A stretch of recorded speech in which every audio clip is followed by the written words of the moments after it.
Welcome to History's Mysteries, a place where the echoes of the past linger in the quiet of night.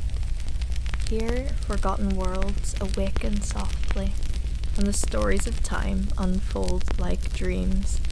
So settle in, breathe deeply, and let history whisper you to sleep. The world grows quiet as the pages of history open to a night that never truly ends. Across continents and centuries, the stones of old fortresses and the fields of battle remain awake, holding within them the faintest breath of what once was. The first of these ancient sentinels stands upon volcanic rock in the heart of Scotland. Its origins traced to the 12th century, though legends reach far deeper to the Iron Age fort that first claimed the crag. Beneath its towers lies a labyrinth of tunnels and vaults once used during siege and plague.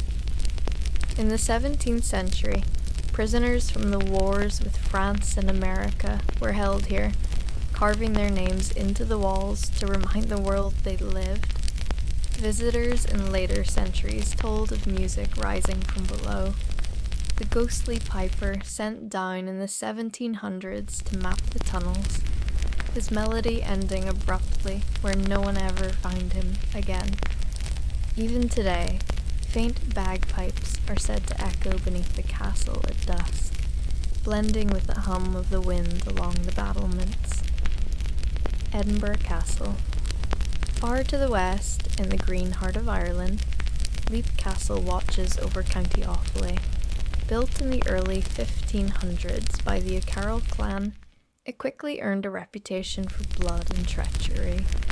Family rivalries turned the chapel within its walls into a place of murder when one brother slew another during Mass.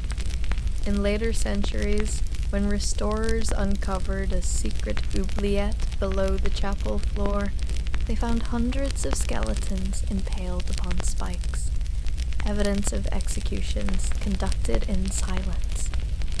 The castle's most persistent legend speaks of the elemental, a sulphur-smelling spirit appearing as a decayed shadow at the edge of sight, thought to be born from centuries of violence within the stone.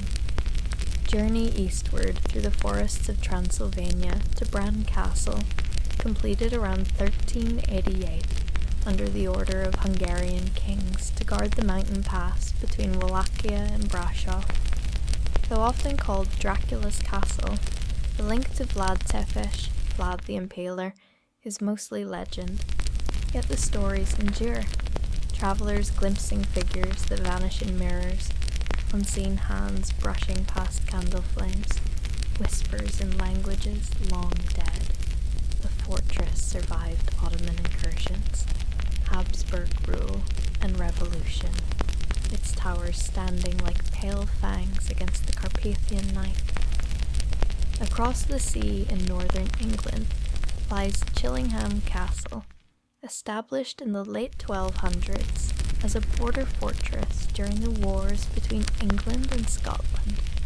Its dungeons once echoed with the cries of prisoners during Edward I's campaigns. The bones of the dead were later found chained to the walls, and tales arose of the Blue Boy, a child seen glowing faintly through the stone. When restoration began in the 1920s, masons uncovered a small skeleton and scraps of blue cloth sealed within the wall, as though the story itself had waited centuries to be proven. To the far north of Scotland stands Dunnottar Castle, whose ruins cling to sea-beaten cliffs near Stonehaven.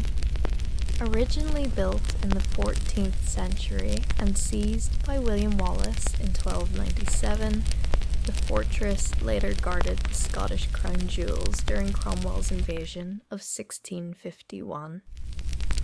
The Covenanters imprisoned there were kept in windowless vaults. Many died before deliverance. Visitors today still speak of moaning on the wind and the fleeting shapes of prisoners leaning toward the light that never came. The Rhine Valley of Germany holds Burg Eltz, a castle spared the destruction of war since its 12th century founding. Within its quiet towers is said to linger Countess Agnes Eltz, who, in the 15th century, fought to defend her honour when a rival suitor pressed her for marriage. She died resisting him, sword in hand. Her suit of armour remains preserved, and at times faint metallic sounds echo through the upper hall, though no guard walks there. Southward into France stands Chateau de Brissac, first fortified in the 11th century and transformed during the Renaissance. Here lived Charlotte de Brazy, wife to the Duke of Brissac. Her affair and subsequent murder around 1462 birthed the legend of La Dame Verte, the Green Lady, who appears in tattered dress, her face divided between beauty and ruin.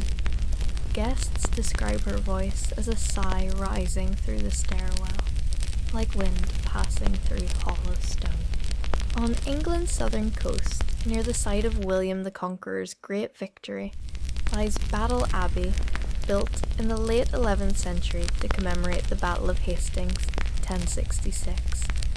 The high altar was said to stand on the spot where King Harold II fell, and each October 14th local witnesses claim to hear the clash of unseen armies. Lanterns bob across the fields with no bearer, and phantom riders gallop before dissolving into fog. Across the North Sea rises Kronborg Castle in Denmark, completed in 1585 under King Frederick II to command the Øresund Strait.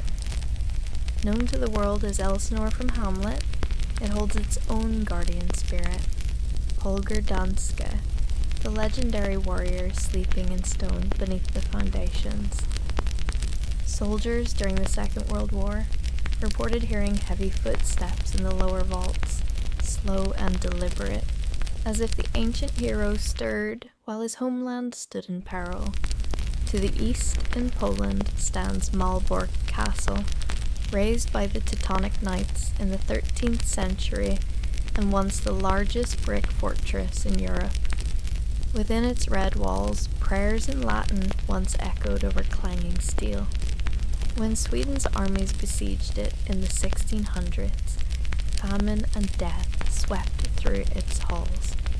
Night guards in later centuries heard chanting and the shuffle of armoured feet along empty corridors.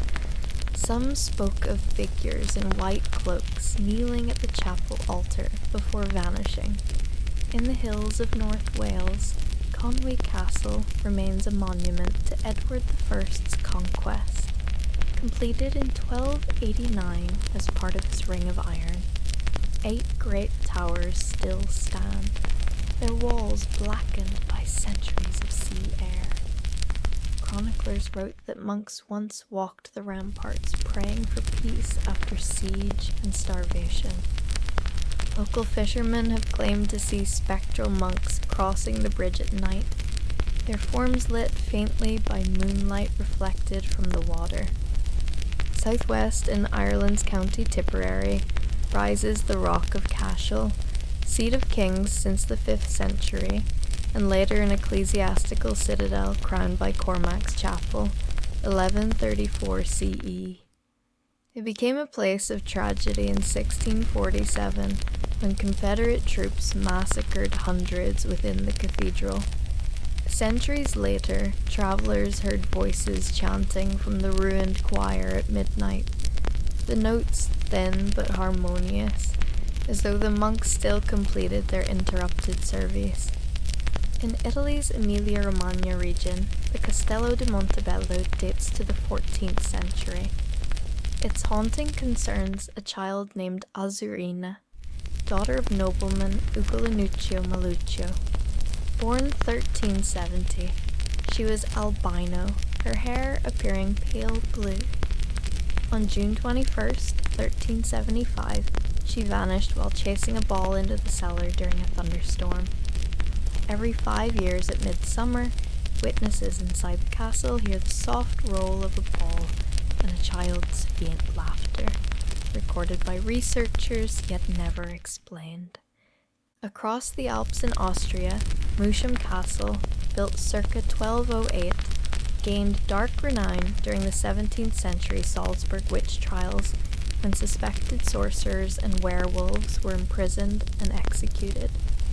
In later centuries, keepers reported chains dragging across floors and bestial figures glimpsed in torchlight. The castle's archives still preserve confessions signed in trembling hands, reminders of fear turned to persecution. Now the story drifts from fortresses of stone to the open ground of war. In Belgium, the field of Waterloo, fought 18 June 1815, ended the ambitions of Napoleon Bonaparte. More than 40,000 fell upon those ridges and orchards. Locals later told of phantom drums at twilight, and soldiers in blue marching through wheat fields that ripple though no wind moves them. Veterans returning decades later swore they heard the Emperor's final orders carried upon the breeze. Across England's Midlands lies Bosworth Field, 1485, the last battle of the Wars of the Roses. Richard III's final charge ended beneath the weight of Tudor blades. Farmers ploughing in later centuries spoke of finding bones turned black by age, and on misty mornings a solitary rider has been seen crossing the plain before fading into rain. His cry for a horse echoes faintly against the hedgerows. Northward again on the barren heath of Culloden Moor, 1746. The Jacobite rising met its end under Prince Charles Edward Stuart. Nearly 2,000 Highlanders died within an hour. The moor remains uncultivated, heather growing over unmarked graves. Visitors describe hearing bagpipes at dawn and seeing men in tartan walking among the stones, heads bowed, vanishing as sunlight breaks.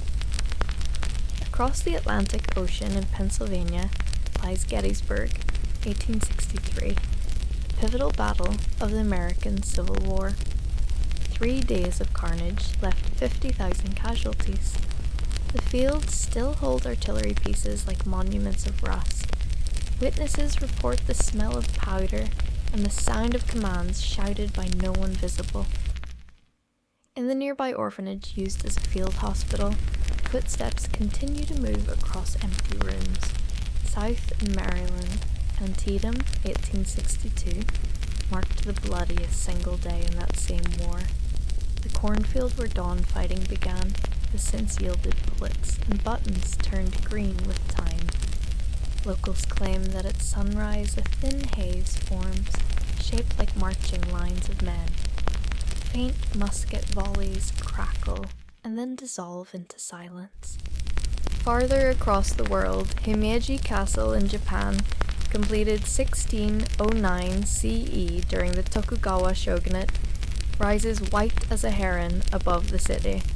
The tale of Okiku, the servant wrongfully accused of losing one of her master's 10 valuable plates, has endured since the 17th century. Cast into the well, she counts the plates nightly. 1, 2, 3, and when she reaches 9, a wail rises through the courtyard. Modern visitors claim to hear the counting and the faint trickle of water. In Rajasthan, India, lie the ruins of Pangar Fort, built 1573 CE by Raja Madh Singh. Legend tells that a sorcerer who loved the princess cursed the entire city when she spurned him, decreeing that all who dwelt there would perish. The site was abandoned by the 18th century. Its gates officially closed from sunset to sunrise by government order. Travelers who have ignored the warnings describe disembodied laughter and footsteps trailing them through the dark courtyards. Across the Mediterranean to North Africa, the desert around El Alamein in Egypt bears the memory of the 1942 battles between Axis and Allied forces. The sands conceal wreckage of tanks and men alike. At night, Soldiers stationed nearby have seen columns of ghostly vehicles moving across the dunes, headlights flickering before fading into the starlight.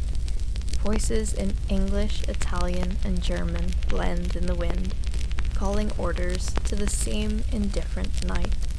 In the Caribbean stands Castillo San Felipe del Morro in San Juan, Puerto Rico. First raised in 1539 CE by Spanish governors to guard the bay from pirates and English fleets. The fortress endured centuries of siege.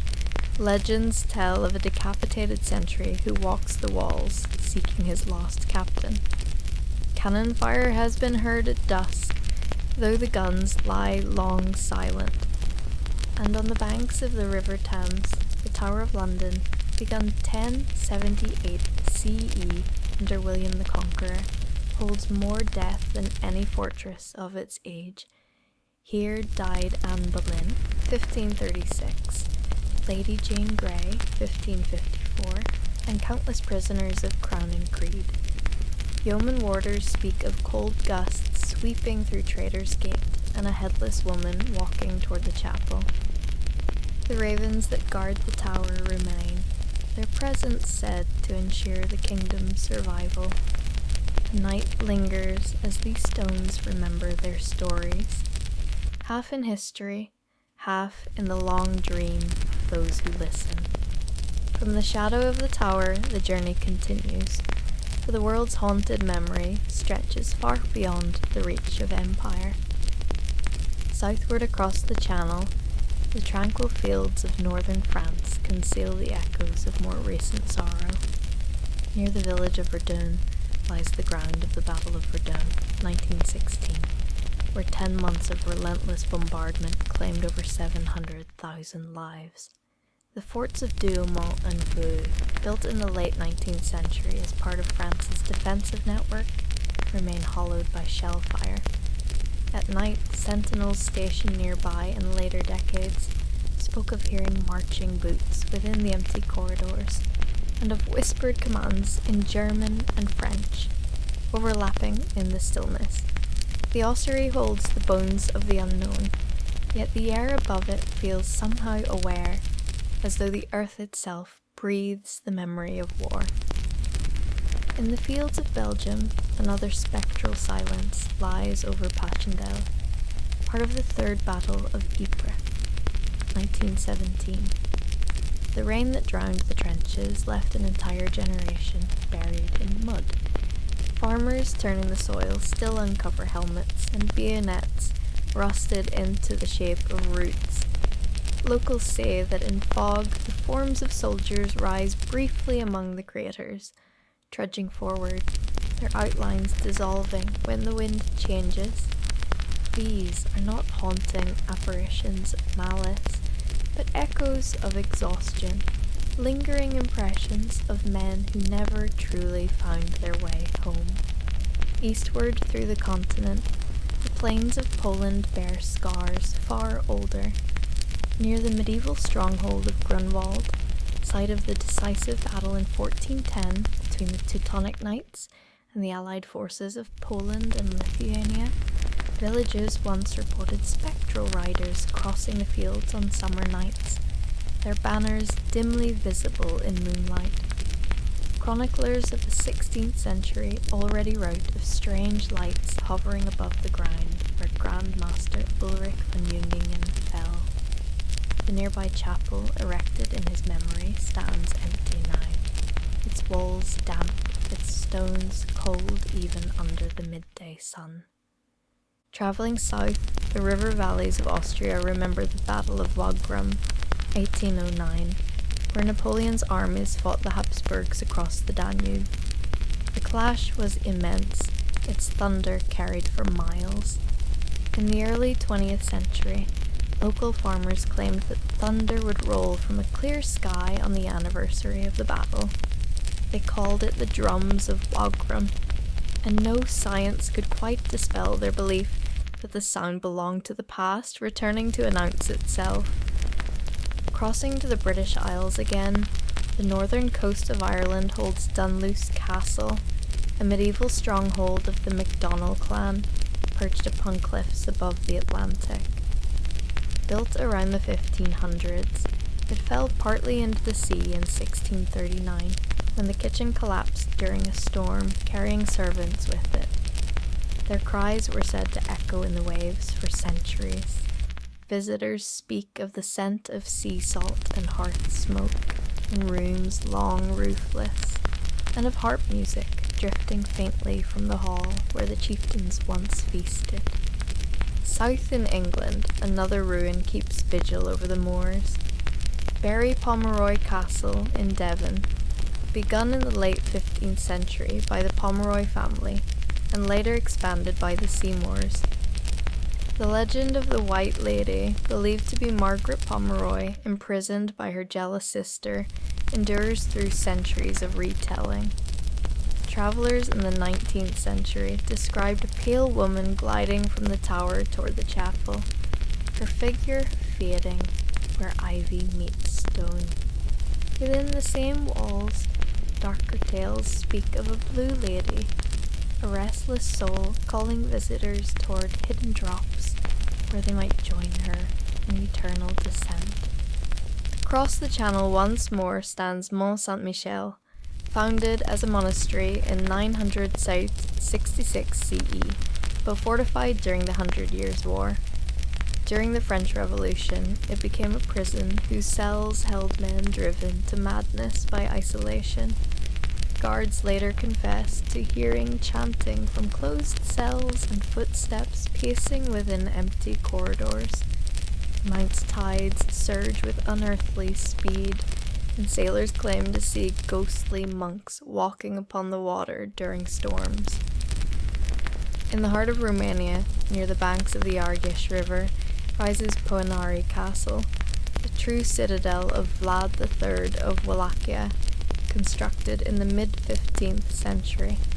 Its steep climb of 1,480 steps has long been a pilgrimage for those seeking the origins of the Dracula legend.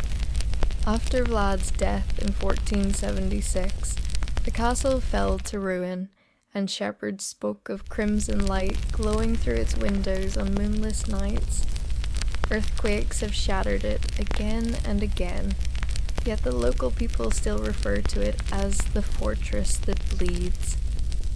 Across the Pyrenees into Spain stands Belchite, a town destroyed during the Spanish Civil War in 1937 and preserved in ruin as a memorial.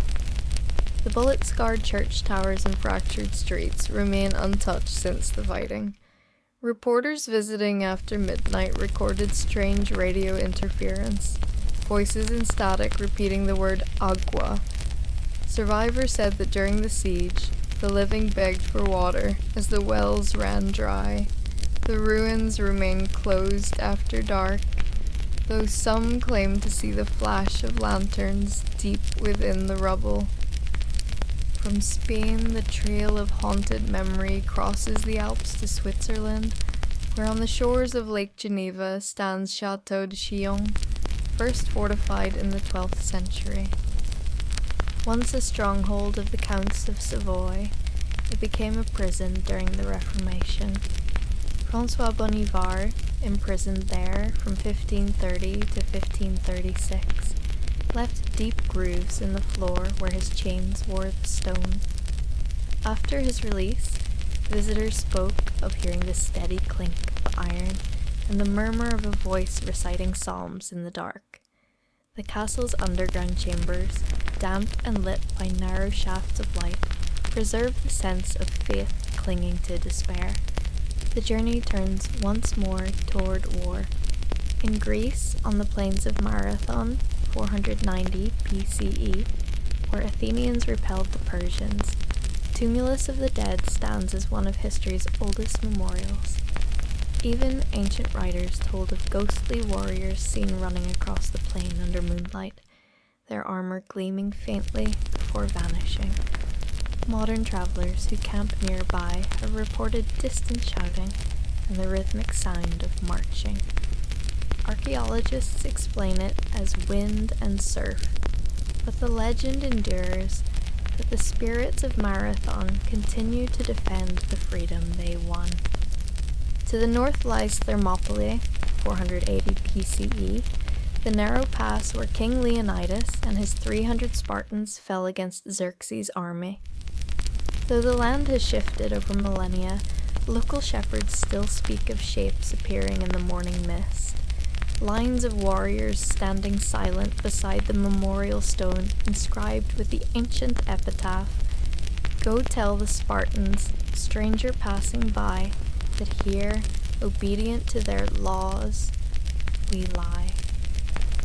The silence of the place feels deliberate, as though the ground itself guards the memory of that obedience. Crossing to the east, the fields near Karbala in Iraq witnessed the martyrdom of Hussein ibn Ali in 680 CE, an event that shaped centuries of faith and mourning. Pilgrims visiting the shrines speak of lights that appear at dusk above the desert horizon, moving slowly before fading into the sands. Historians describe them as the lanterns of travelers, yet for believers they are signs of the eternal vigil kept by those who fell beside Hussein. Moving northward, Stalingrad, now Volgograd, bears perhaps the heaviest burden of modern ghosts. The battle fought there from 1942 to 1943 became the turning point of the Second World War, with over 2 million casualties. Even decades after Reconstruction, residents reported hearing faint singing at night, soldiers' songs rising from beneath the rubble. During excavations for new buildings, workers often uncovered bones and helmets intertwined. The city lives again, but beneath its foundations the silence remains immeasurable. Far to the east of Europe, on the plains of Mongolia, lies the field of Kalka River, 1223, where Mongol forces annihilated the armies of Kievan Rus. Chronicles tell that captured princes were crushed beneath banquet boards, while the victors feasted above. Centuries later, Russian explorers noted that the valley grew strangely quiet after sunset, and their horses refused to approach the mound said to hold the fallen nobles. The grass there, they wrote, never grew tall. Back across oceans, the story returns to the castles of the New World. In Canada, Fort Henry at Kingston, Ontario, completed in 1837 to guard against American invasion, served through 2 world wars. During training in the 1930s, soldiers spoke of hearing a parade drum at night, though no drummer was present. A sentry once reported a full platoon marching across the parade square under moonlight, uniforms from a century earlier, vanishing as they reached the far gate. To the south in Mexico rises Castillo de Chapultepec, dating to the late 18th century. In 1847, during the Mexican-American War, 6 young cadets known as Los Niños Héroes died defending it. Their sacrifice became national legend. Guards in the 20th century claimed to hear the shouts of young voices in Spanish echoing through the courtyard, and the faint sound of muskets firing toward an unseen enemy. The flag still flies above their monument. Its fabric moving through the air is still. The Atlantic carries the memory onward to Africa, to Ghana's Cape Coast Castle, built by Swedish traders in 1653 and later used by the British in the Atlantic slave trade. Its dungeons once held hundreds of captives in darkness before ships carried them across the sea. Modern visitors often describe feeling an overwhelming heaviness upon entering, and some claim to hear weeping or the sound of chains. Historians note that the humidity condenses and drips like falling tears. Still, the impression endures that the walls remember the sorrow of those confined there. In South Africa, Spion Kop, site of the 1900 battle during the Second Boer War, rises above the Tugela River. The summit's shallow graves remain where hundreds of British and Boer soldiers fell. During fog, travelers have mistaken rows of white stones for men lying in wait. When dawn burns away the mist, only the stones remain. Veterans visiting decades later spoke of hearing whispered prayers and accents from across the empire. Across the Pacific, the island of Okinawa holds Shuri Castle, once the royal palace of the Ryukyu Kingdom. Though first built in the 14th century, it was nearly destroyed during the Battle of Okinawa in 1945. Residents rebuilding after the war claimed that each new foundation uncovered human remains. At night, they heard chanting from beneath the earth, and priests performed ceremonies to appease the restless dead. The reconstructed castle now stands as both heritage and memorial. In Australia, Port Arthur in Tasmania, founded as a penal colony in 1830, still bears the marks of its suffering. The solitary cells of the separate prison reduced men to silence and madness. Guides leading night tours often report footsteps following them along the path to the chapel, and lights flickering in windows long sealed. The records describe over 1,000 deaths. Their names remain inscribed in the cemetery island offshore. Returning once more to Europe, the last whisper of this long chronicle lingers in Tewkesbury, where in 1471 the Yorkist victory secured the English crown for Edward IV. The abbey beside the battlefield still stands, its stone worn smooth by centuries of pilgrims. Locals say that on certain April nights, the sound of clashing steel drifts through the cloisters, and figures in armor walk briefly among the graves before dissolving into mist. Scholars attribute it to wind moving through the arches, yet those who have heard it know the difference between mere air and memory, so the journey ends where it began, among stones and silence. Across continents, these castles and battlefields remain not as horrors, but as records, enduring testimonies of what human hands have built and destroyed. Their hauntings are less of vengeance than of remembrance, the past refusing erasure.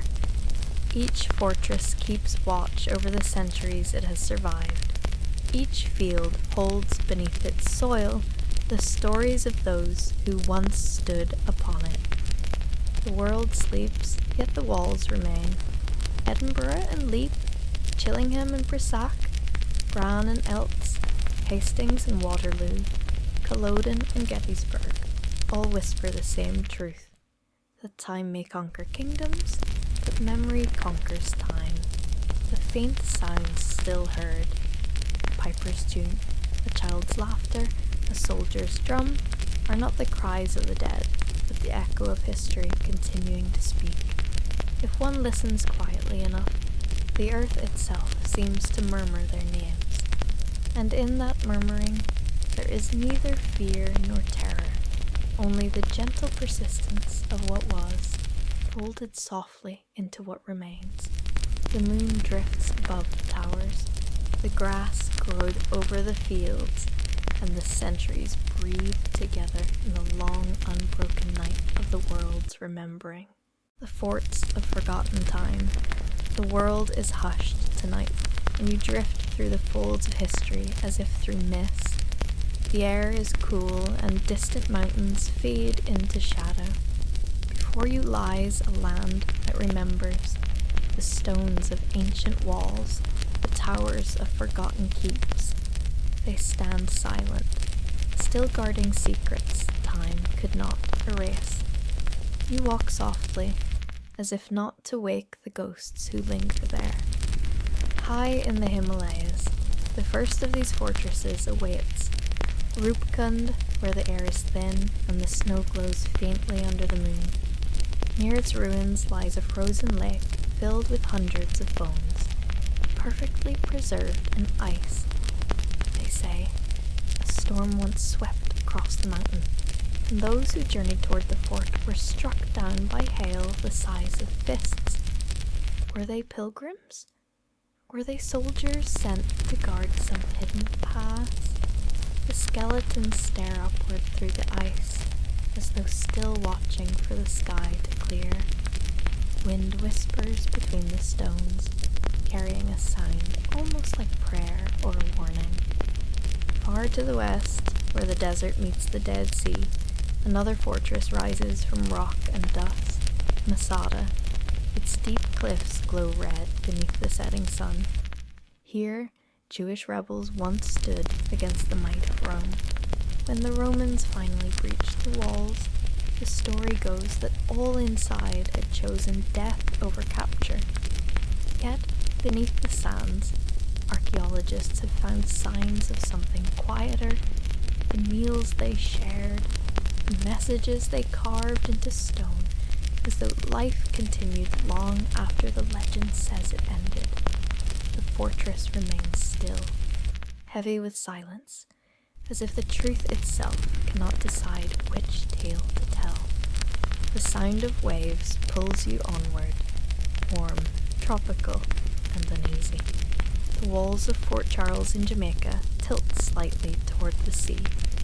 Once proud and strong, half the fort vanished when the earth shook in 1692 and the ocean swallowed the city of Port Royal. Divers still explore its ghostly remains, where doors hang open beneath the waves and muskets lie rusted in the sand. Some claim they have seen the silhouettes of soldiers standing guard in watery corridors, repeating their duty forever beneath the tide. From the Caribbean's warmth to the hidden jungles of India, there is a fortress that does not show itself. Mahendragiri, the lost stronghold of the ancient epics. It is said celestial beings built it in a single night, its towers glowing with divine light. Yet no explorer, no satellite, has found more than fragments of old walls buried beneath vines. Perhaps it sank into the earth, or slipped into the stories of gods who once walked among men. The air there hums softly, as though the ground itself remembers where it used to stand. The mist clears, and you find yourself standing before the gates of Mycenae in Greece, its entrance crowned by two great lions carved from stone. They have guarded this place for 3,000 years, and their gaze has not softened. The blocks that form these walls are so vast that ancient peoples had giants build them, cyclopes who shaped the stones when the world was still young. The corridors still smell faintly of dust and olive oil, and if you listen closely, you can hear the echo of bronze striking bronze, the sound of a civilization that believed its kings could speak with the gods. Across the plains of Rajasthan, India glows gold beneath a burning sky. Chittorgarh Fort rises from the earth like a sandstone crown. Its towers and temples shimmer in the heat. Here, the story of Queen Padmini unfolds. Her beauty is said to have sparked war. When the siege came and defeat was certain, the women of the fort chose fire over capture. They walked into the flames as the men rode out to meet death. Even now, villagers speak of nights when the air grows warm and faint music rises from the fort, as if the souls who burned still dance in the light they created. Beyond the cliffs of Northumberland stands Dunstanburgh Castle, its ruins etched against a cold grey sea. The wind moans through the empty halls, carrying the tale of a black-armoured knight who walks the battlements at dusk. He was once a lord betrayed by his kin, struck down before his time. Now, fishermen claim to see him standing at the edge of the cliffs, his armour glinting faintly, watching for ships that never come. The sea below churns endlessly, yet he remains, a guardian of sorrow, waiting for peace that never arrives. In the heart of Manila, shadows linger inside Fort Santiago. Its stone corridors lead to dungeons that once held prisoners of war. When the gates were sealed during the Second World War, those within vanished without trace. Soldiers who occupied the fort later spoke of whispers echoing through the tunnels, the clinking of unseen chains, the soft murmur of prayers spoken by voices long gone. Some say the air itself remembers suffering, and when night falls, the fort exhales it. You rise above the canopy of Sri Lanka, where the great Sigiriya, the sky fortress, perches atop a solitary rock. Water gardens glisten below like mirrors, and ancient frescoes of celestial maidens smile from the walls.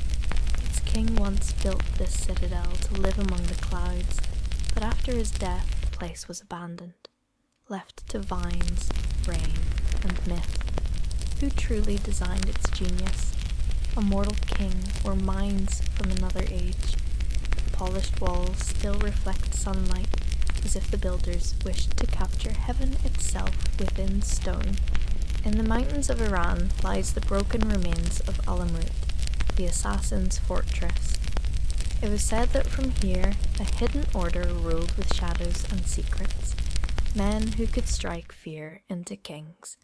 Beneath its walls once lay vast libraries of knowledge, scrolls of science, philosophy, and mystery. When the Mongols came, fire consumed it all, and the tunnels sealed themselves beneath rubble. Yet somewhere below, many believe the last keeper hid what was most precious, wisdom meant for a world not yet ready to understand it. Across the sea, off the cliffs of Western Ireland, the ancient fort of Dun Aengus teeters at the edge of the Atlantic. Its semicircular walls end abruptly in air, the cliff dropping away into endless sea. No rear defences, no safety, only the roaring wind. Some say the builders sought not protection, but communion with the ocean itself, raising stone walls where earth and water meet eternity. The stones here hum with salt and age, and seabirds wheel above like guardians of a forgotten rite.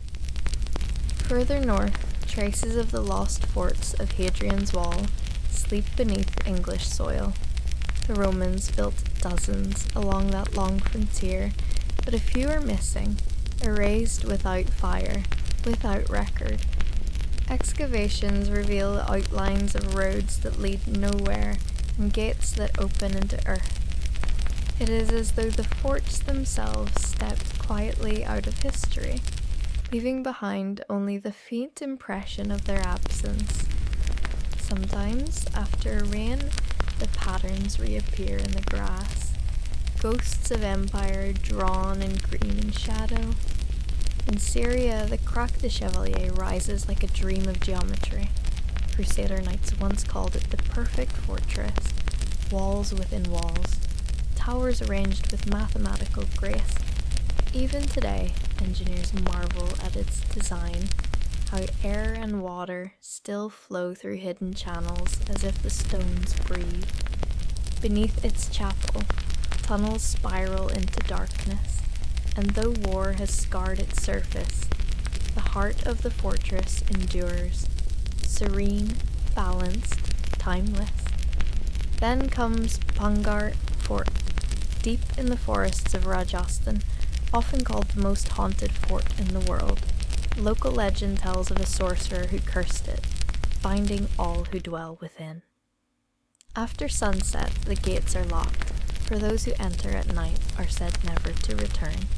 Yet in daylight, it feels almost kind. Green courtyards filled with birdsong, broken archways framing the sky. Still an unease lingers, as if the stones themselves hold their breath when the sun begins to fall. In the highlands of Peru, the stones of Sacsayhuaman shimmer with precision. Enormous blocks, carved to impossible exactness, interlock without mortar. Each weighs as much as a locomotive, yet they fit so closely that not even a blade of grass can slide between them. How the builders achieved this remains a riddle. one whispered in the thin mountain air. Locals say the stones were once soft, molded like clay by the touch of gods, then hardened by the sun. The walls form a pattern, part fortress, part symbol, as if defending both the city and the secret of its creation. On a lonely mountain in France, Montségur still clings to the sky. In 1244 it fell to Crusaders, and hundreds of Catholic believers perished in the flames below. But before that final day, 4 of them escaped through secret tunnels, carrying a hidden treasure. Some say it was gold, others a relic beyond price. Perhaps even the Holy Grail itself. When the sun sets over Montségur, its shadow falls like a cross over the valley, and the wind carries whispers of what might still lie beneath the rock. In Edinburgh, the castle stands proud above the city, ancient, watchful, and cold. Long ago, a piper was sent into the tunnels beneath it, his music echoing so that those above could trace his path. But halfway through the warren of stone, the sound stopped. The piper was never seen again. Some nights, faint strains of his tune rise from underfoot, mingling with the wind. The city goes on sleeping, unaware that somewhere below, a melody still wanders, unfinished. Farther east, on the plains of Anatolia, lie the ruins of Troy. For centuries it was thought a myth, a city born from poetry. Then spades struck stone, and legend became reality. Yet Troy revealed itself not as one city, but many. Built, destroyed, and rebuilt, layer upon layer. Which of them was the Troy of Achilles and Hector? Which walls heard the cries of war? The stones say nothing. They simply endure, glowing red at dusk like embers that refuse to die. By the shores of Acre, Israel, the fortress stands half buried beneath the modern city. Acre Fortress, once home to Crusader kings, hides an underworld of tunnels, vaults, and sealed chambers untouched since the 13th century. Some are said to contain treasure, others records of lost orders. Every few decades a new passage is uncovered, leading deeper still, as though the fortress itself is slowly revealing its secrets, only to those patient enough to listen to its silence. And then, as your journey nears its end, you arrive in Cairo, where the fortress of Babylon sleeps beneath layers of history.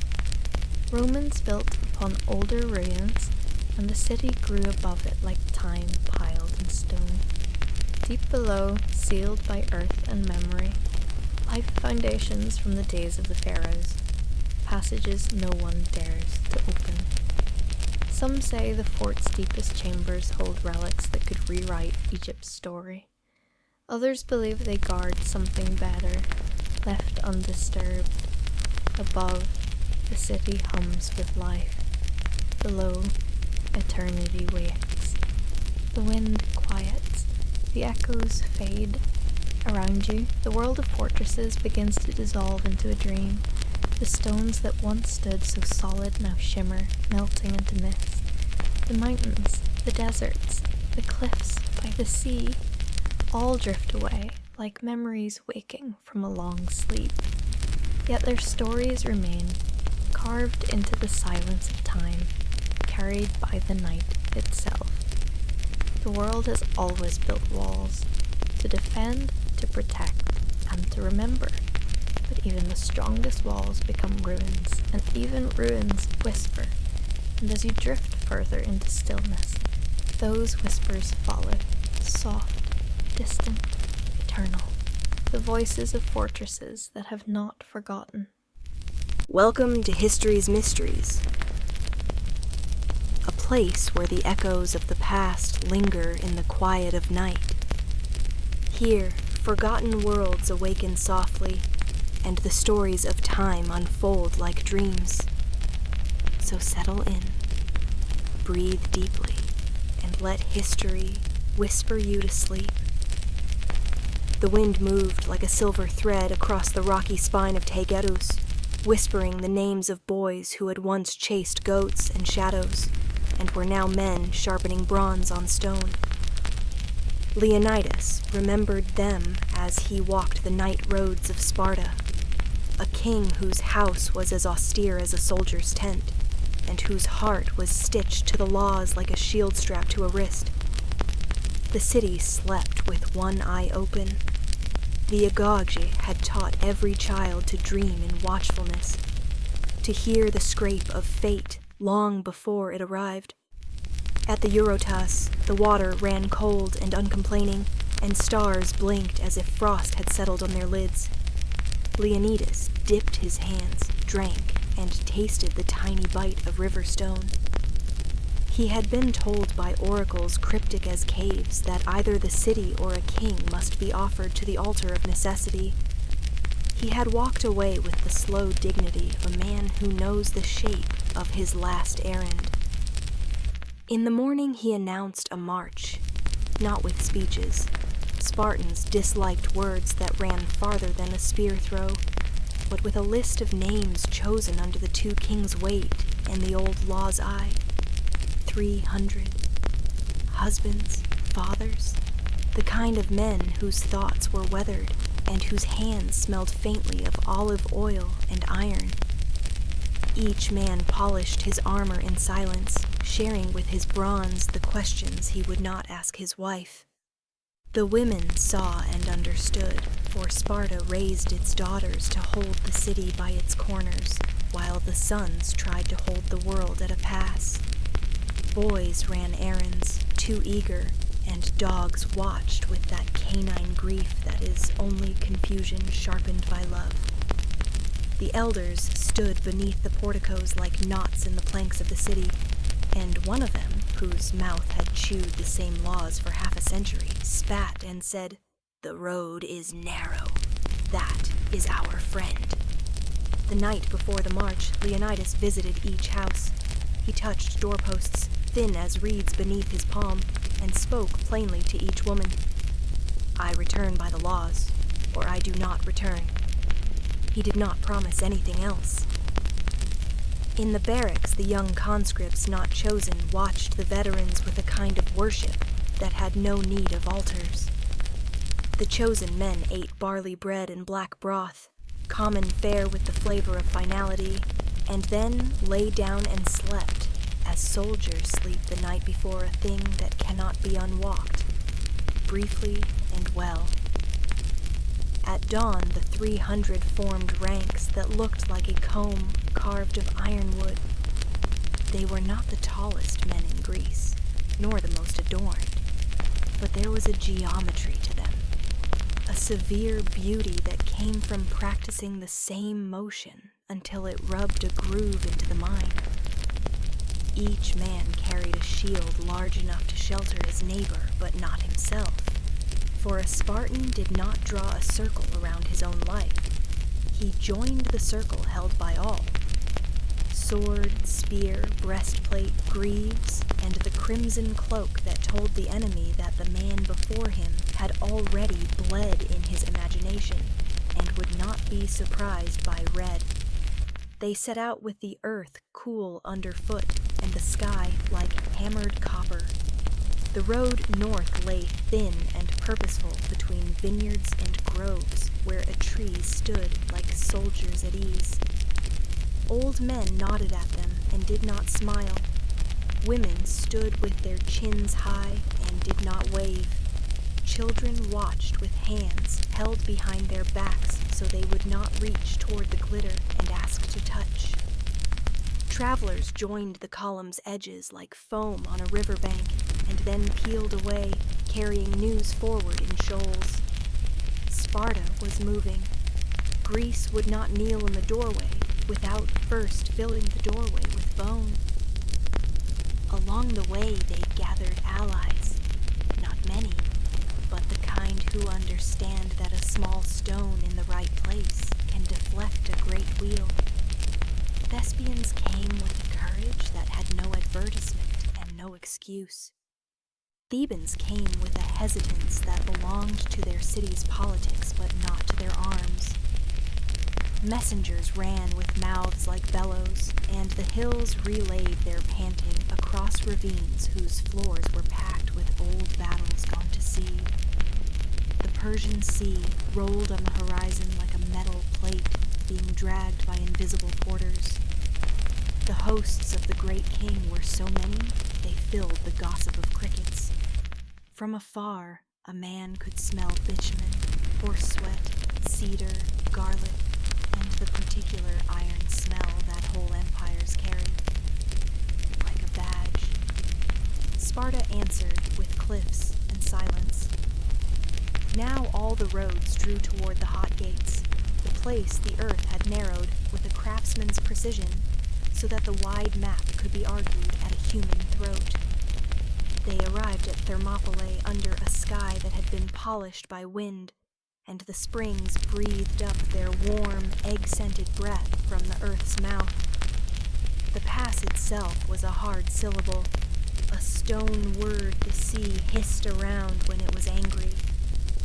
Leonidas inspected the walls the Phocians had thrown across it, and ordered repairs with the thrift of a farmer mending a fence he means to lean against for the rest of the season.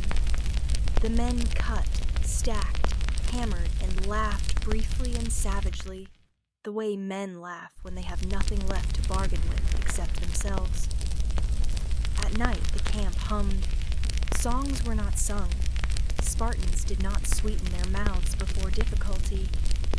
They told small jokes, shook out their cloaks, and murmured to the bronze that it must be true to them tomorrow. Dieneces, whose wit moved like a fish in shallow water, said that a storm of Persian arrows would bring welcome shade. The young men laughed because it was good to pretend the world still contained ordinary inconveniences like weather. A helot tethered to his master's household slipped away for a moment and stood beside the steaming spring. He closed his eyes, and the warm ghost of the earth's blood threaded the bones of his feet. He thought of nothing sacred and everything real. Bread, women, a field left fallow too long, and the way a spear warms in the hand after the third hour of holding. Dawn the next day raised a brass lid quietly, and the first of the Persian waves came with banners and drums and confidence. They expected a road. They found a locked door and 300 keys that fit it. The Medes tested the line like wolves testing a herd, clever and fast and good at finding weakness where men sleep late. The Spartans did not sleep. Their shields kissed, their spears spoke, and the front rank's feet drew shallow trenches in the dust, marking the edge beyond which no man from Asia would step that day. The slaughter was not theatrical. It was meticulous. Men died in the way of men who believe their death can be made useful, with their hands learning a precise tenderness toward the weapons that must carry their last intentions. The narrowness required patience more than fury, and the Spartans were patient men, raised to count to 10 while being struck, and to answer not with tears, but with numbers. When the first waves broke and rolled back, Persia discovered that the pass was not a hill to be taken with a shout, but a craft to be practiced against a crabbed master. More came. The Immortals, the great king's 10,000 most dearly named, their scale armor shining like fish in a river too proud to remember the sea. They were swift and lovely in an open field. Here they were like swans forced to walk. The Spartans let them come on and broke their spears, and when the shafts splintered, the swords were drawn, leaf-shaped blades optimized for the intimate grammar of necessity. The fighting went to a lower register. There was little room for style. A man could only be accurate, and accuracy is a kind of reverence when the world has been reduced to an argument between two ribs. The day scorched the skin. The hot springs poured breath like a wounded bull behind the wall. The sea whispered, tireless. Leonidas moved along the line, an instrument checking its strings. He did not speak to inflame. He spoke to correct, to remind, to keep the geometry exact. A spear point a hand's breadth too high meant the neighbor's throat was a hand's breadth too unguarded. The Thespians held with a devotion that had not been advertised in any festival, and the Thebans held with a grimness born of knowing that sometimes a man is judged not by what he chooses, but by where he stands when he no longer has a choice. Night came like wetted wool laid over fire. The Greeks slept in ships, and those who did not sleep sat with their backs to the wall and listened to the springs whisper. Leonidas dreamed of nothing. He had given his dreams back to the city when he was a boy and had never reclaimed them. Somewhere on the black slope above, a man whose back ached from years of labor considered a different wage. Ephialtes was his name, and he carried in his mouth the taste of envy, a bitter seed that grows in men who have learned too early the exact measure of their own height. He knew a path, goat narrow and twig loud, that curled around the pass's shoulder like a hidden vein. He took it to the Persians in exchange for gold that would not feed him as well as honor would have, had he ever tasted honor. The Phocians guarding the path startled awake at the soft thunder of many feet and fought hard, but the hillside carried the enemy down it the way a bowl carries water down to the lip. In the gray before dawn, a messenger came to Leonidas as if arriving from the end of a long road that did not lead anywhere else. The news required no commentary. The king made 3 decisions with the economy of a man still living under law, even when the law could no longer shelter him. He sent most of the allies away to fight another day. He kept the Thebans, who could not be trusted to go, but would be useful to stay. And he shaped his 300 into a sentence the world would remember. They advanced beyond the wall to a wider place, where more men could die at once. The Persians came from the front and rear, and the sky learned the geometry of arrows. The Spartan spears shortened themselves by breaking, as if the wood had decided to be knives instead of staffs, and the men shifted to swords whose leaf curves were made for the rib-spaced corridors of close fighting. There is a moment in battle when the body considers desertion, but the mind reminds it that the feet belong to something larger. There is another when the mind seeks an excuse, but the body has already chosen, on the basis of old drills and older vows, to remain. The 300 passed through both moments quietly and arrived at a third, the one in which a man recognizes that dignity is a kind of gravity. Leonidas fell where kings should fall, not on a throne, but in a threshold. The fight swirled around his body like wind around a pillar. 4 times the Persians were pushed back from his corpse, and 4 times they returned, until possession meant less than devotion, and the men holding the body understood they held the city by the ankle. At last, surrounded and reduced, the Greeks stood together as if forming the final paragraph of a long law. They died slowly and well, and not alone.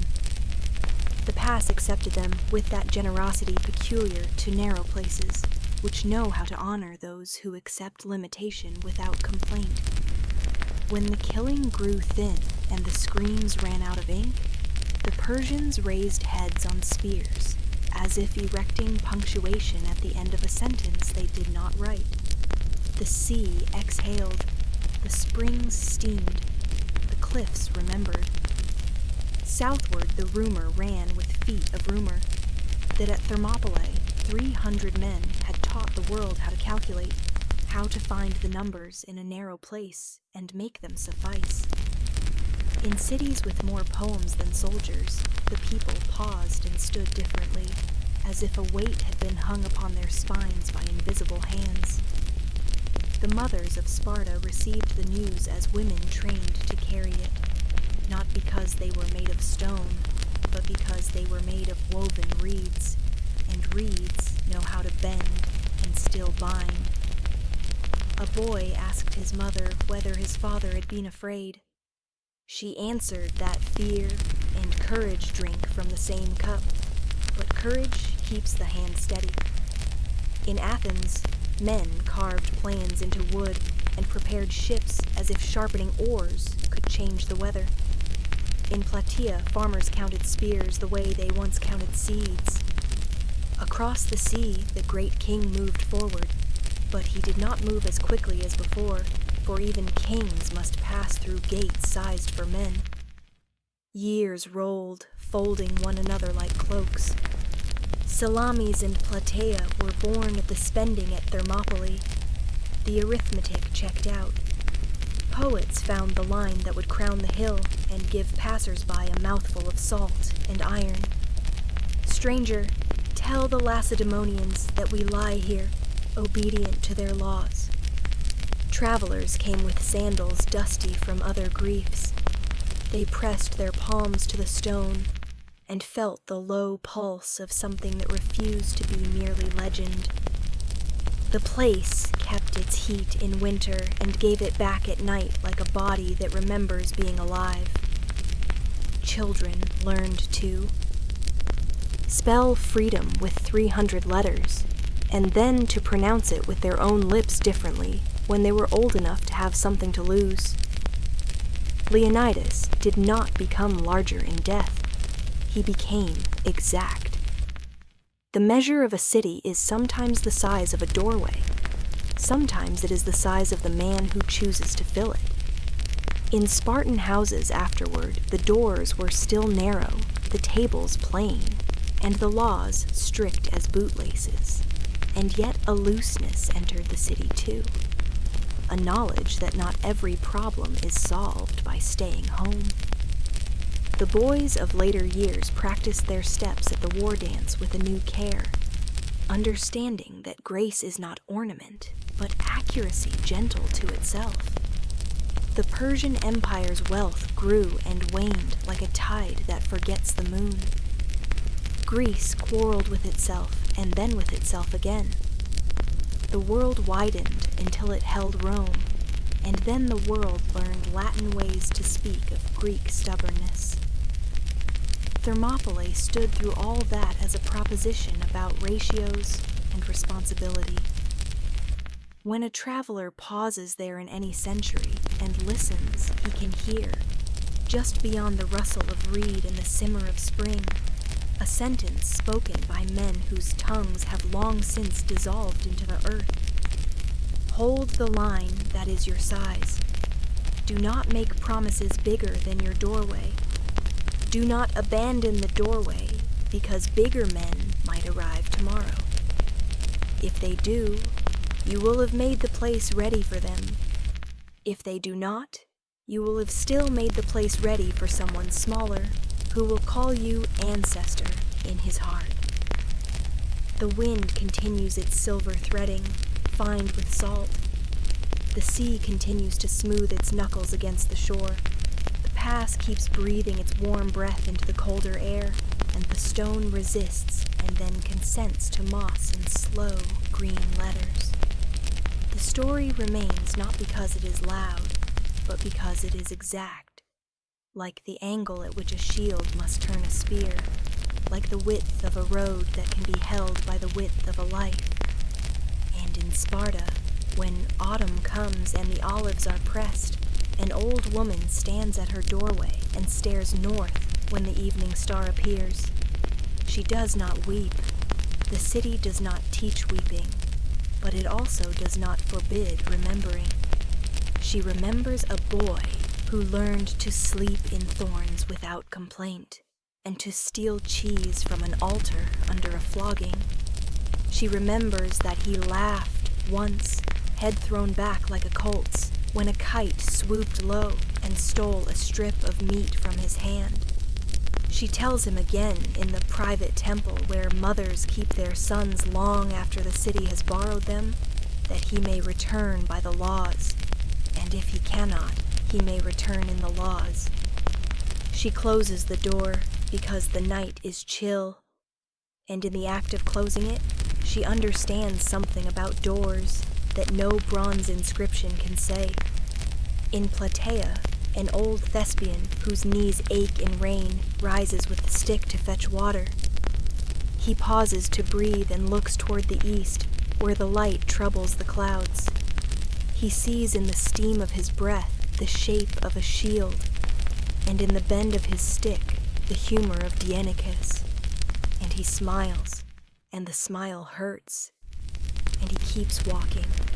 Far away, a Persian veteran who lived and married and now sells spices to mothers with bargaining eyes watches his son play with a tin soldier at the threshold of the shop. He does not stop the game. He tells the boy, when asked, that some gates teach a lesson that makes a man richer, even if he cannot repeat it. He is not ashamed. He has learned that surviving a story is one of the ways a man can serve it, and the past keeps its breath and its proportion. The world will bring again in every age an army made of many colors and one intention. It will also bring again a narrow place where numbers are humbled by angles and by the weight of vows. The 300 have no need to rise from the ground. They have already taken their posts beneath our feet. When we walk hard and straight upon our errands, when we lend our shield to the neighbor's side, and when we meet betrayal with exactness, rather than rage, and danger with attention, rather than noise, we are simply relieving them from the watch for a little while. The wind approves. The sea approves. The old stones do not speak, but if they did, they would say only what Leonidas said, and never elaborate. Stand. Welcome to History's Mysteries, a place where the echoes of the past linger in the quiet of night. Here, forgotten worlds awaken softly, and the stories of time unfold like dreams. So settle in, breathe deeply, and let history whisper you to sleep. The world was not yet quiet when the last years before Christ began to slip through the sands of time.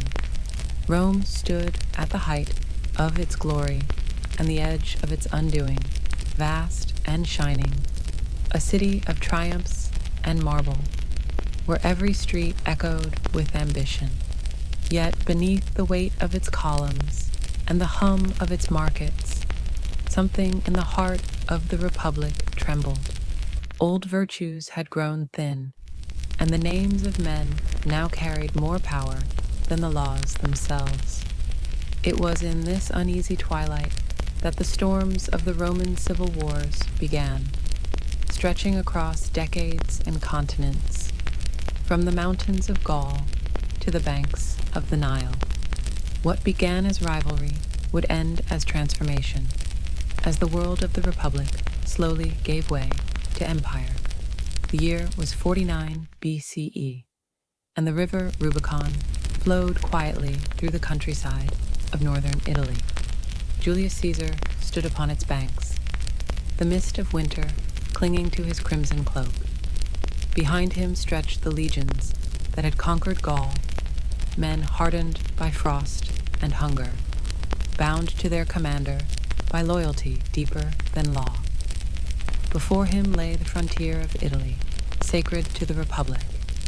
To cross it with an army was treason, a challenge to the Senate and to Pompey the Great, once his ally, now his rival. Caesar's mind was steady, but the weight of the choice pressed like iron. He knew that if he returned to Rome as a private citizen, his enemies would destroy him. If he crossed, the world would change. The river murmured softly beneath the pale sky. Caesar raised his hand, as though listening to something distant and unseen, and said that the die was cast. The horse moved forward. The legions followed. The Rubicon was crossed, and with it, the peace of centuries ended. Pompey fled Rome as panic gripped the city. Senators packed their treasures and escaped southward, taking the treasury with them. Rome, once the mistress of the world, was abandoned to the echoes of its own fear. Caesar entered without resistance. He moved swiftly, gathering control of Italy, then turning west to face Pompey's legates in Spain. The campaigns were swift, decisive, and without mercy. Caesar told his men that he was going to fight an army without a leader, then a leader without an army. Within months, Spain was his. Then he turned east toward Greece, where Pompey had gathered his strength. The two greatest soldiers of their age met upon the fields of Pharsalus in the summer heat of 48 BCE. Dust rose like smoke beneath the clash of legions. Pompey had numbers, cavalry, and nobles who believed victory was their right. Caesar had veterans, lean and silent, men who had followed him through Gaul's frozen rivers and across the Alps. When Pompey's cavalry charged, Caesar's hidden fourth line stepped forward and struck at their faces. The charge broke. Panic spread like fire. The Senate's army collapsed beneath the relentless push of Caesar's veterans. When the battle was done, Caesar walked among the fallen and whispered that they would have done the same to him. Pompey fled to Egypt, seeking safety among the Ptolemies. But Egypt was not a place of mercy. On the shore near Pelusium, assassins sent by the young king Ptolemy the 13th struck him down. When Caesar arrived days later, they presented him with Pompey's severed head, expecting gratitude. He turned away and wept. That, he said, was not how greatness should end. In the glittering palaces of Alexandria, Caesar met Cleopatra, a queen of 21 years, shrewd and radiant, speaking as easily of philosophy as of power. She came to him hidden within a carpet, unrolled before his feet, and in that moment, alliance became intimacy. Together they waged war against her brother's forces, the waters of the Nile reflecting the fires of their battle. When victory came, Cleopatra ruled as queen beside her young son, rumored to be Caesar's own. For a season, Caesar lingered in Egypt, surrounded by incense and the soft murmur of the river. But Rome called him back, restless and divided. He returned triumphant, leading 4 great processions through the city for his victories in Gaul, Egypt, Pontus, and Africa. The people cheered until their voices broke. The Senate, half in awe and half in fear, named him dictator for life. The Republic had endured kings, tyrants, and invaders, but it had never endured one man with such power. Caesar spoke of reform, of mercy, of rebuilding the broken order, yet whispers began to grow like ivy on old stone. Too many honors, too much ambition. On the morning of March 15th, 44 BCE, he left his house against all omens. The air was cool, the sky gray above the city's temples. In the Curia of Pompey, senators surrounded him. Knives flashed, blades fell. The conqueror of Gaul was struck 23 times, his blood staining the marble floor at the feet of Pompey's statue. The republic that his killers claimed to save died with him. Rome descended into chaos once more. The Senate quarreled, the people rioted, and Caesar's will was read. To the astonishment of many, his heir was not a general, but a youth, Gaius Octavius, his grandnephew. Thin, pale, and untested, Octavian possessed something more powerful than experience: Caesar's name. Mark Antony, Caesar's loyal lieutenant, sought to command his legacy, but Octavian moved with quiet precision. Legions swore loyalty to him. The two rivals met, then allied, forming the second triumvirate with Lepidus. Together they purged their enemies in a storm of blood. Cicero fell, the voice of the Republic silenced. The triumvirs marched east to confront Brutus and Cassius, the last defenders of liberty. On the plains of Philippi in 42 BCE, their armies met. The ground trembled beneath the weight of Roman steel. The air darkened with dust. When the fighting ended, Brutus and Cassius were dead, their dream of restoring the old republic buried with them. Octavian returned west to rule Italy. Antony took the east. Lepidus, forgotten, kept Africa. But power cannot be shared for long. In the east, Antony met Cleopatra. What Caesar had begun in alliance, Antony continued in devotion. Their bond was legend, two rulers bound by passion and politics, their courts glittering with gold and fragrance, their names whispered as gods of the New World. Yet in Rome, Octavian waged another kind of war, quieter and more lethal. He spoke to the Senate not of swords, but of honor, of Antony's weakness, of a Roman enslaved by an Egyptian queen. The people murmured. Statues of Antony and Cleopatra appeared in the Forum, symbols of excess and betrayal. Rome's patience thinned. By 32 BCE, war was inevitable. On the western coast of Greece, near the promontory of Actium, the final reckoning came. Antony and Cleopatra commanded a vast fleet of glittering ships. Octavian's admiral Agrippa faced them with discipline and cunning. The morning sea was calm, but the air was heavy with omen. Trumpets blared, oars bit into the water, and the sky filled with smoke. For hours, ships rammed and burned. Then Cleopatra's golden flagship turned south, breaking the line. Some said she fled in fear, others that Antony followed love into ruin. His fleet collapsed. Octavian's victory was complete. The last hope of resistance drifted away with the smoke. The following year, Octavian entered Alexandria. There was no battle left to fight. Antony, broken by defeat, fell upon his sword. Cleopatra, refusing to be paraded through Rome, took her own life by the bite of an asp, her crown still upon her brow.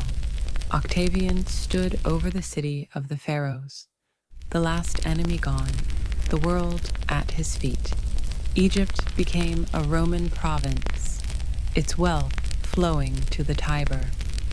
The doors of the temple of Janus were closed, signaling peace for the first time in a generation. Yet it was a peace built upon surrender. The Republic, that ancient dream of shared power, was gone. Octavian became Augustus, the first emperor of Rome. The Senate bowed, the people rejoiced, and the world slipped quietly into empire. Years later, as the marble of the Forum gleamed beneath the Italian sun, an old senator wrote that freedom had not fallen by the sword, but by consent, given piece by piece in exchange for safety and order. In that silence, Rome rested. The wars were over. The legions stood at the edges of the known world. The streets of the capital thrummed with trade and laughter once more. Yet beneath the calm surface, something older stirred, a memory of the Republic that had been, of voices once raised in defiance. The names of Caesar, Pompey, Brutus, and Antony became legend, their fates woven into marble and myth.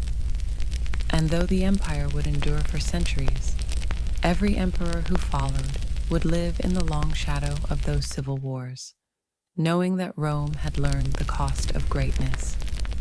In the end, the Republic had not been conquered by its enemies, but consumed by its own ambition. Its glory turned inward until it devoured itself. When night fell over the 7 hills, the lamps of Rome flickered in the wind, and the Tiber carried their reflections toward the sea. The world was quieter then, but beneath the quiet there lingered the faint echo of marching feet, of trumpets fading into the distance, and of the whisper of a man beside a small river long ago, casting the die that would never be recalled. And so the Roman civil wars ended not with a single victory, but with a transformation that would echo through all ages to come, as the Republic faded into empire, and the dream of freedom gave way to the rule of one, leaving behind the lesson that even the greatest of nations can fall asleep beneath the weight of its own power, dreaming forever of what it once was and what it might have remained. Yet even in its surrender there was beauty, for from the ashes of its turmoil arose art, architecture, and peace that stretched from the deserts of Arabia to the mists of Britannia. The legions built roads that carried language and law farther than the Republic had ever dreamed. And in the long quiet after the wars, the Roman night deepened into legend.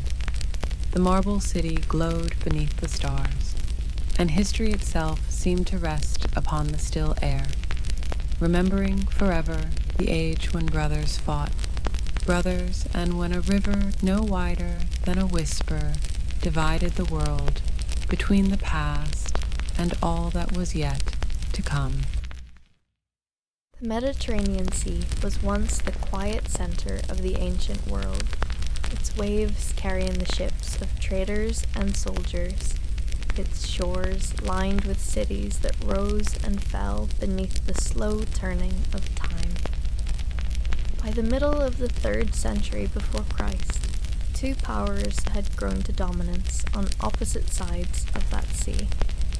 To the west, on the coast of North Africa, stood Carthage, a city born from the merchants of Tyre, rich with trade, its harbors crowded with ships, its walls shining in the sun. To the east, across the waters, stood Rome, a city that had conquered the Italian peninsula through determination, order, and the discipline of its legions. Between them lay Sicily, the island of grain and olives, resting like a jewel at the center of the sea. And it was upon that island that the long rivalry between Rome and Carthage began, a rivalry that would last more than 100 years, carried through 3 great wars that reshaped the ancient world forever. In the year 264 BCE, a small dispute in the Sicilian city of Messana became the spark that lit the first of these conflicts. Mercenaries called the Mamertines, once hired soldiers from Italy, had seized the city and found themselves threatened by both Syracuse and Carthage. In desperation, they appealed to Rome for aid. The Senate in Rome debated cautiously. Carthage was strong at sea, and its fleets ruled the western Mediterranean. Yet pride and opportunity urged the Romans onward. They had unified Italy. Now they looked to the islands beyond. When Roman legions crossed to Messana, they found the Carthaginians already entrenched. What began as a local quarrel soon expanded into the First Punic War, a contest between 2 rising empires, one of the land, the other of the sea. The early years of the war revealed the strengths and weaknesses of both sides. Rome's legions proved nearly invincible in open battle upon the land, while Carthage's navy dominated the waters. But the Romans were not easily deterred. Though they were a people of farmers and soldiers, not sailors, they set about building a fleet from nothing. Their engineers copied a captured Carthaginian ship plank by plank, and soon hundreds of new vessels stood ready. To compensate for their lack of naval experience, they devised a new weapon, the corvus, a boarding bridge with a spike that could be dropped onto an enemy deck, allowing Roman soldiers to fight as if upon solid ground. With these ships, they challenged Carthage upon the sea itself. The war dragged on for more than 20 years. Battles were fought along the coasts of Sicily, Sardinia, and North Africa. At Mylae, Rome won its first great naval victory. At Ecnomus, one of the largest sea battles in ancient history, hundreds of ships clashed beneath the sun, and the Romans prevailed again. But fortune shifted often. Fleets were wrecked by storms, generals replaced, and thousands of men lost to shipwrecks. The Romans even landed in Africa at one point, under the consul Regulus, hoping to strike directly at Carthage, but their army was destroyed and Regulus was captured. The war became one of endurance, a test of who could last longer in a struggle that seemed to have no end. At last, in 241 BCE, after more than 2 decades of fighting, the Carthaginian fleet was destroyed at the Battle of the Aegaeus Islands. Exhausted and out of resources, Carthage sued for peace. The terms were harsh. The city was forced to abandon Sicily, pay a heavy indemnity, and surrender its naval supremacy. Rome, victorious and now master of the western Mediterranean central island, began to build its first overseas province. But the peace was uneasy. In the streets of Carthage, resentment simmered. A generation later, that bitterness would rise again, carried by one man whose name would echo through history, Hannibal Barca. The Second Punic War began in 218 BCE, and it would become one of the most extraordinary conflicts of the ancient world. Carthage had recovered much of its strength, expanding its influence in Spain under the command of Hamilcar Barca, and later his son-in-law Hasdrubal. When Hasdrubal was assassinated, Hamilcar's son Hannibal took command at the age of 26. Raised in the camps of his father, sworn from childhood to be an enemy of Rome, Hannibal possessed both the discipline of a soldier and the daring of a strategist. The spark came from the Spanish city of Saguntum, a Roman ally attacked by Hannibal's forces. When the city fell and Rome demanded his surrender, Carthage refused. The Senate in Rome declared war, and once again the Mediterranean trembled. In the autumn of that year, Hannibal did what no general had attempted before. Leading an army of nearly 90,000 men and a train of war elephants, he marched not toward the sea, but across the mountains and rivers of southern Gaul, through lands of hostile tribes, toward the towering Alps that separated Gaul from Italy. The journey was nearly impossible.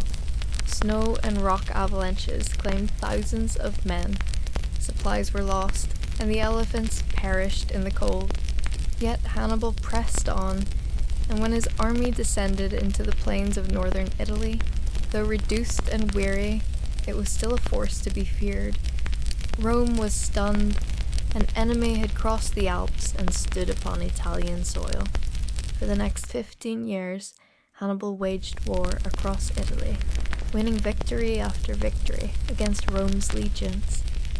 At the Trebia River, he lured the Romans into an icy ambush and destroyed their army.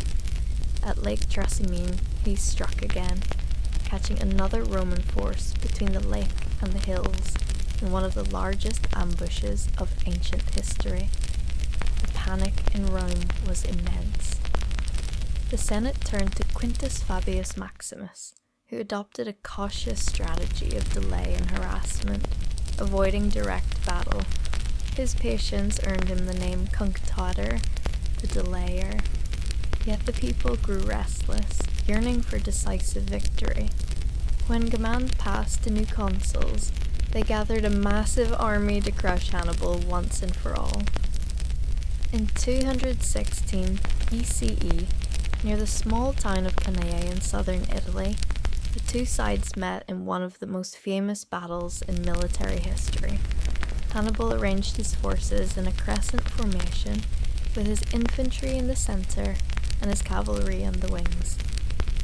As the Romans advanced in dense ranks, Hannibal's center slowly gave way, drawing them inward. Then his cavalry swept around their flanks and encircled them completely. The result was annihilation. Nearly 70,000 Romans were killed in a single day. The Republic reeled. Cities in southern Italy defected to Hannibal, and for a time, Rome's future seemed uncertain. Yet Rome did not fall. The Senate refused to negotiate, and new armies were raised. Year after year, Hannibal remained in Italy, but he could not strike the final blow. Carthage sent little reinforcements, and Rome adapted its strategy. In Spain, Roman generals under Publius Cornelius Scipio, the son of a consul slain in battle, began to turn the tide. Scipio captured New Carthage and defeated Carthaginian armies across the peninsula. His victories cut off Hannibal's support from Spain and won the loyalty of many local tribes. Meanwhile, Rome extended the war to Africa itself, threatening Carthage directly. In 203 BCE, Hannibal was recalled from Italy to defend his homeland. The final confrontation came near the town of Zama in 202 BCE. Scipio, now a seasoned commander, faced Hannibal's veteran army upon the dusty plains of North Africa. The two generals met before the battle, speaking with respect, each recognizing the other's greatness. When words failed to bring peace, they returned to their armies. Hannibal's elephants charged, but Scipio's soldiers opened their ranks, letting the beasts pass harmlessly through. The Roman cavalry, led by Massinissa of Numidia, drove off the Carthaginian horsemen and struck the enemy from behind. The battle ended in decisive victory for Rome. Hannibal fled, and Carthage surrendered once more. The city was stripped of its fleet, forbidden from waging war without Roman consent, and burdened with another heavy tribute. Scipio returned home in triumph, honored with the name Africanus. Though Carthage survived, it was a shadow of its former self. The once proud merchant empire now lived under Rome's gaze, forced to pay tribute and surrender its ambitions. Yet it rebuilt quietly, turning again to trade, its harbors filling with ships once more. In Rome, voices in the Senate began to whisper of Carthage's recovery. Among them was Cato the Elder, who ended every speech with the same warning: Carthago delenda est. Carthage must be destroyed. For decades, the uneasy peace held, until a final spark ignited the last and most tragic of the Punic Wars. In 149 BCE, a dispute between Carthage and the Numidian king Massinissa, Rome's ally, gave the Senate its pretext. Accusing Carthage of violating the earlier treaty, Rome declared war. The Carthaginians offered concessions, surrendering hostages and even their weapons. But when the Romans demanded that the city itself be destroyed and its inhabitants relocated inland, the people refused. The citizens of Carthage resolved to resist. In desperation, they forged new weapons from metal household items, melted down their jewelry, and built walls of stone and determination. The Third Punic War had begun. For 3 years, Rome laid siege to Carthage. Defenders fought with unyielding courage, turning every street into a fortress. Fires burned through the city, and famine gripped the people. The Roman army, led first by incompetent commanders, struggled against the walls until command passed to Scipio Aemilianus, the adopted grandson of Scipio Africanus. Under his leadership, the siege tightened. The Roman fleet blocked the harbour, cutting off supplies. One by one, the outer defences fell. In the spring of 146 BCE, Roman soldiers broke through the walls and entered the city. The fighting raged for days, house by house, street by street, until at last flames consumed what remained. When the smoke cleared, Carthage was gone. The survivors were sold into slavery. The ruins were left as a warning to others. Ancient writers later claimed that the Romans sowed the ground with salt so that nothing would grow there again. A story perhaps more symbolic than literal, but one that captured the spirit of finality. The city that had once rivaled Rome for mastery of the Mediterranean was erased. In its place stood only ashes and silence. Rome now stood unchallenged in the Western world. With Carthage destroyed, its fleets controlled the seas, its legions spread across continents, and its influence extended from Spain to Greece. The Punic Wars had transformed the Republic. In the span of little more than a century, Rome had gone from a regional power to the undisputed master of the Mediterranean. The struggle had also changed the Roman people themselves. The discipline that had carried them through long years of hardship became a source of pride, but also of ambition. The wealth of conquest poured into the city, bringing luxuries and corruption. Generals who had commanded army abroad began to wield power at home, and the foundations of the Republic would soon begin to tremble under their weight. The memory of Carthage lingered in Roman thought for generations. Poets and historians wrote of its rise and fall, of Hannibal's daring and Rome's endurance. To the Romans, the Punic Wars became a testament to the strength of their state and the favour of their gods. To later ages, they would stand as a lesson in rivalry, determination, and the tragic cost of empire. Even in ruins, Carthage remained a symbol, a reminder of how greatness can be both built and undone by human will. Centuries later, when Rome itself fell and the empire crumbled, the old stones of Carthage still watch the sea. The Mediterranean had grown quiet again, as it had been before the wars began, its waves washing gently against the African shore. Fishermen cast their nets where once triremes had clashed, and travellers crossed the ruins without knowing the weight of history beneath their feet. Yet the story endured, whispered through time, of two cities that could not share one world, of men who marched across mountains and oceans, of victories that brought both glory and sorrow. The Punic Wars had ended, but their echoes would never fade, carried forever on the calm breath of the ancient sea. The Mediterranean world of the 3rd century before Christ was a landscape of quiet beauty and steady tension. Across its blue horizon sailed the ships of merchants, soldiers, and wanderers, carrying the hopes of empires yet unformed. To the west lay Carthage, the great city of traders and seafarers, founded by Phoenician colonists centuries before. Its harbours curved like open hands, filled with vessels from every shore, its storehouses bursting with silver, ivory, and grain. Across the sea to the north stretched the lands of Italy, where another power had risen. Rome, the republic built on the discipline of its legions and the stubborn will of its citizens. Both cities had begun as small settlements, yet by the middle of the 3rd century BCE, they had become the two greatest powers of the Western Mediterranean. Their meeting was inevitable, and their rivalry would decide the fate of the ancient world. At first, Rome and Carthage coexisted uneasily, bound by treaties that divided spheres of influence. Rome ruling the Italian mainland, Carthage ruling the seas. But the peace was fragile. When the small Sicilian city of Messana fell into conflict with both Carthage and Syracuse, the mercenaries who held it turned to Rome for help. It was a distant quarrel, yet the Senate saw opportunity.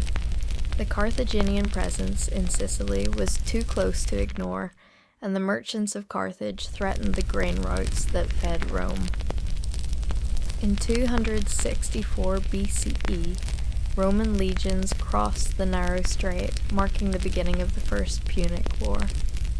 For Rome, it was a new kind of conflict. The Republic had mastered warfare on land, conquering tribes and kingdoms across Italy, but the sea was foreign ground. Carthage was a naval power of ancient heritage, its sailors descendants of the Phoenicians who had mapped the coasts of Africa and Spain.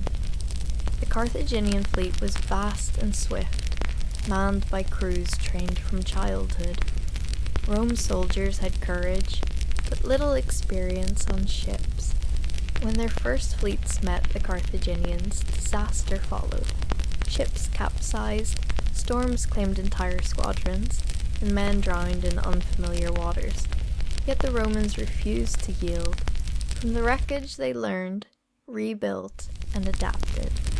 They devised the Corvus, a wooden bridge with an iron spike, which they could drop onto enemy decks to turn sea battles into land battles.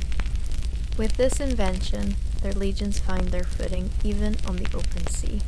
In 260 BCE, at the Battle of Mylae, the Roman consul Gaius Duilius used the Corvus to board Carthaginian ships, capturing dozens of them and securing Rome's first naval triumph. For the first time, the waves carried the standards of the Republic. Encouraged, Rome built larger fleets and pushed forward. At Ecnomus, one of the largest sea battles in history, more than 600 ships collided in a clash that darkened the water with shadows of masts and sails. The Romans prevailed again, proving that persistence could rival experience. They even carried the war to Africa itself, landing near Carthage. But success turned swiftly to misfortune. Their general Regulus advanced too boldly inland and was defeated and captured. The invasion failed and Carthage endured. The war dragged on year after year. Fleets were built, lost to storms, and built again. Sicily became a wasteland of sieges and raids. Cities were taken and retaken. Alliances shifted like sand. Generations of soldiers grew old in armor. At last, in 241 BCE, off the Aegae's Islands, the Roman navy, better built, better trained, and hardened by years of struggle, destroyed the Carthaginian fleet. Carthage, exhausted and bankrupt, sued for peace. Rome demanded heavy tribute, the surrender of Sicily, and the end of Carthage's maritime dominance. The First Punic War had ended after 23 years, leaving both sides scarred, but Rome ascended. The Republic now possessed its first province beyond Italy and its first taste of empire. The peace, however, was uneasy. In Carthage, resentment smoldered like embers beneath ashes. The indemnities imposed by Rome strained the city's treasury, and mercenary soldiers, unpaid, revolted in a brutal conflict known as the Truceless War. Carthage barely survived, but its recovery began under Hamilcar Barca, a general who turned his gaze toward Spain. There he sought new wealth and new armies, far from Roman oversight. His campaigns carved out a Carthaginian domain stretching from the Atlantic to the Ebro River. His son Hannibal, born during the last years of the First War, grew up amid these campaigns, learning the art of command and the bitterness of defeat. Legend says that Hamilcar led the boy to an altar, bidding him swear eternal hatred of Rome. Whether true or not, That oath became the heartbeat of the next great conflict. When Hamilcar fell in battle and his son-in-law Hasdrubal took command, Carthaginian Spain continued to thrive. But Hasdrubal was murdered in 221 BCE, and leadership passed to the 26-year-old Hannibal Barca. His first act was to consolidate power among the Iberian tribes. His second was to prepare for war. The trigger came at Saguntum, a city allied with Rome, but located south of the Ebro, within Carthage's sphere. Hannibal besieged and captured it after 8 months, knowing full well that Rome would not ignore the insult. When the Senate demanded his surrender, Carthage refused. The Second Punic War had begun. Hannibal's strategy was audacious. Rather than defend Spain or meet Rome at sea, he resolved to bring the war to Italy itself. In the spring of 218 BCE, he led an army of nearly 90,000 soldiers, with cavalry, baggage animals, and even elephants, northward through Gaul and toward the Alps. The journey became legend. Rivers had to be bridged, hostile tribes fought off, and towering passes crossed under snow and rockfall. Thousands perished from cold and exhaustion. Yet when Hannibal emerged on the northern plains of Italy, he still commanded a force fierce enough to challenge Rome on its own soil. The Romans had never imagined that an enemy could come from across the mountains. Their astonishment soon turned to fear. The first battles showed Hannibal's mastery of tactics and psychology. At the river Trebia, he lured the Romans into crossing icy waters before dawn, then struck them when they were cold and weary. At Lake Trasimene, he concealed his troops in fog-shrouded hills and destroyed an entire Roman army in ambush. Rome trembled, but refused to yield. The Senate appointed Fabius Maximus as dictator, who adopted a strategy of avoidance, shadowing Hannibal, harassing his supply lines, and denying him open battle. The people mocked him as the delayer, yet his caution preserved Rome's strength. But in 216 BCE, impatient consuls raised the largest army Rome had ever assembled and marched to meet Hannibal near the small town of Cannae. The battle that followed became one of the bloodiest in recorded history. Hannibal arranged his line in a crescent, its center thin and flexible. As the Romans pressed forward in dense formation, his center bowed inward, drawing them in. Then his African infantry on the wings swung around to encircle them, while his cavalry struck from behind. The trap closed, and the Roman army was consumed. Some 50,000 men fell in a single day. The fields of Apulia were red with dust and blood, yet even in defeat, the Roman spirit did not collapse. No peace was sought, no surrender offered. Rome simply endured. For years Hannibal marched through Italy, undefeated but increasingly isolated. Some southern cities joined him, but most remained loyal to Rome. Carthage failed to send reinforcements, distracted by wars elsewhere.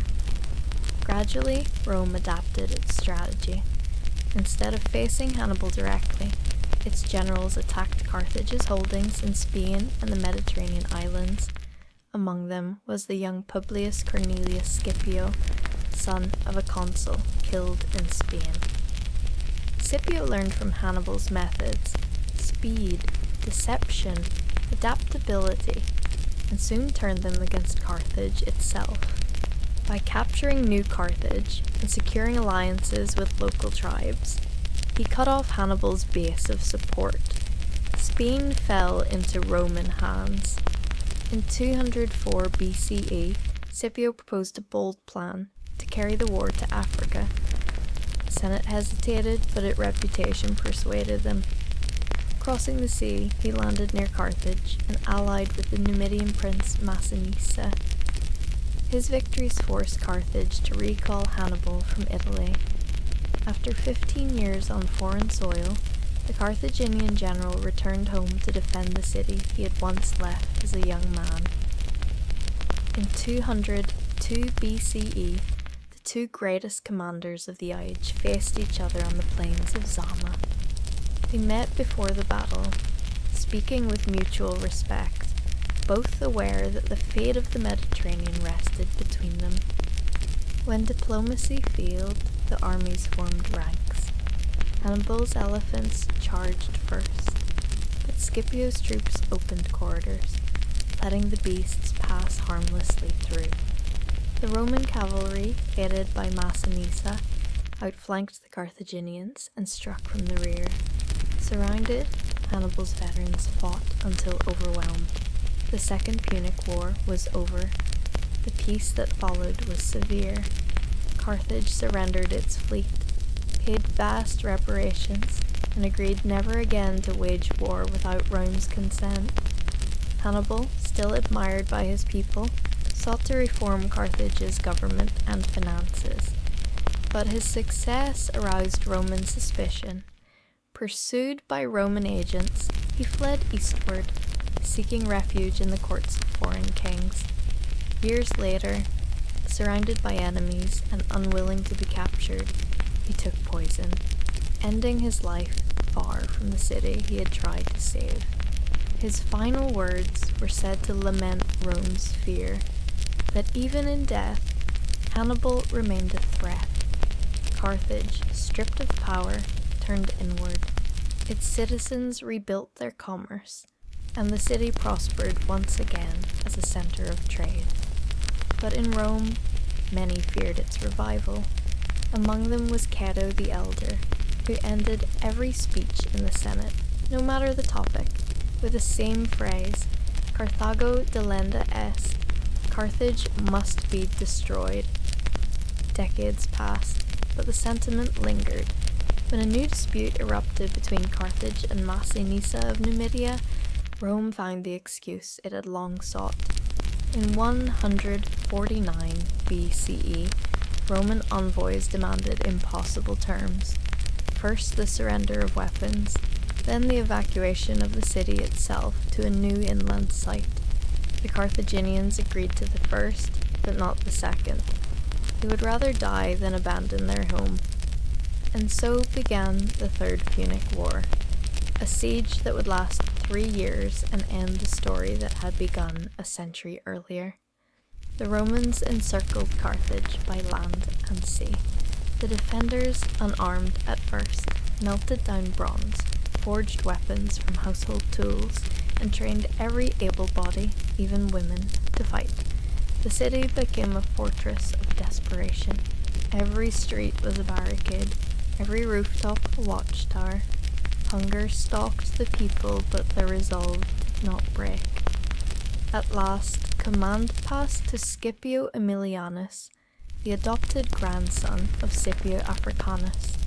He tightened the siege, cutting off supplies, and launched relentless assaults. Roman soldiers breached the harbour, captured the walls, and advanced block by block through fire and rubble. The final stand came in 146 BCE. For 6 days and nights the fighting raged. When it ended, Carthage was a ruin. 50,000 survivors were led away into slavery. The once mighty city of Dido and Hamilcar, of merchants and generals, was no more. The Senate ordered its destruction. Ancient writers later said that salt was scattered over the ground so nothing would grow, a symbol rather than an act, but powerful nonetheless. Carthage was erased, and Rome became unchallenged master of the Western world. In victory, Rome had changed. The long wars had filled its treasury with wealth and its streets with ambition. Generals returned from conquest with glory and spoils, their names whispered with reverence. Yet beneath the triumph lay a quiet transformation. The republic that had once fought for survival now fought for power. Its legions would march farther still, to Greece, to Egypt, to the far reaches of the known world, carrying with them both order and oppression. The Punic Wars had forged an empire, but they had also planted the seeds of its future turmoil. For the Mediterranean, peace returned, though of a different kind.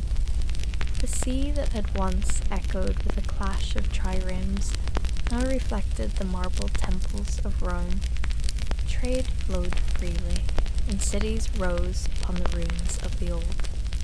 Centuries later, when the empire itself faded, the name of Carthage would remain, rebuilt under Roman rule, reborn as a provincial capital, and later, a memory carried in books and ruins. Historians would look back upon those wars as the turning point when Rome ceased to be merely a republic and became a destiny. And so the story of the Punic Wars came to rest, like a tide finally stilled. It began with rivalry and ended with empire. It carried within it the ambition of men, the endurance of nations, and the cost of greatness. Across the quiet waters of the Mediterranean, where seagulls now drift and fishermen cast their nets, the echoes of that struggle linger unseen. In the hush of history's long night, the names of Hannibal, Scipio, and Cato still drift like faint stars above the sea, reminding those who listen that all empires, no matter how mighty, rise from struggle and return to silence.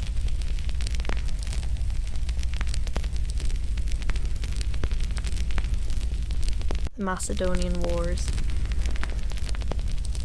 The winds that swept across the Aegean Sea in the 3rd century before Christ carried the smell of salt, pine, and distant ambition. To the west, the Roman Republic was beginning to stir from its peninsular cradle, rising from the ashes of its wars with Carthage and turning its cautious eyes eastward. To the east, the descendants of Alexander the Great, those kings who had inherited fragments of his dream, still ruled proud and restless. Among them stood Macedon, a land of mountains and horsemen, its kings heirs to the conqueror's legend, but burdened by his impossible shadow.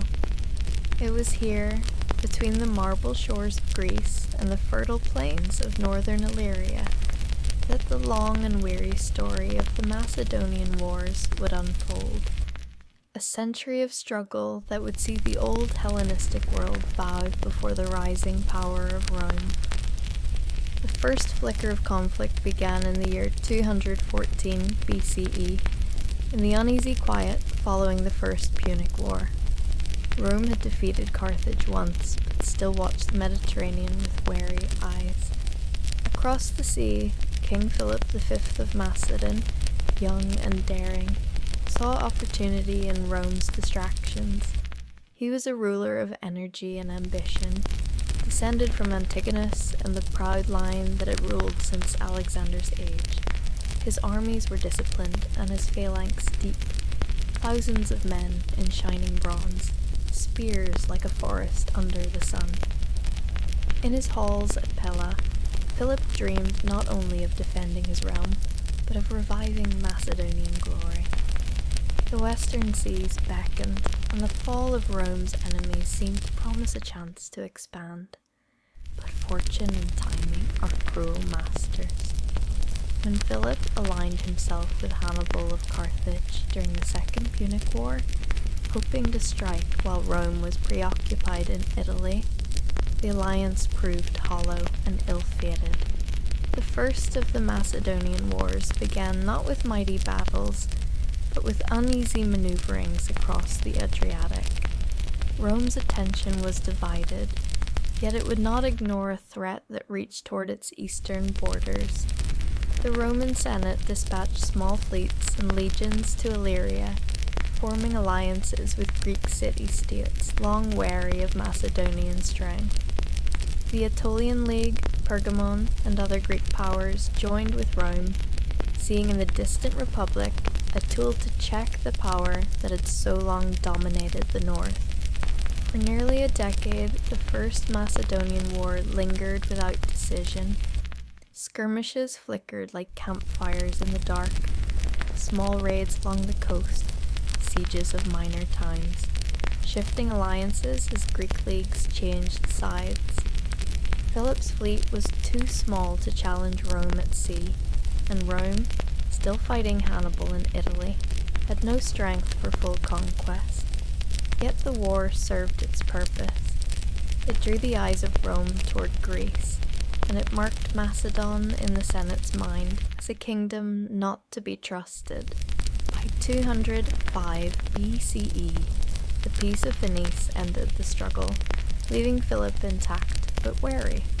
He had gained little, but Rome had learned much. The geography of the Aegean, the temper of its kings, the politics of the Greek leagues. The seeds of greater conflict had been sown. When Hannibal fell and Carthage lay broken after Zama in 202 BCE, the Republic stood supreme in the west. But victory did not bring rest.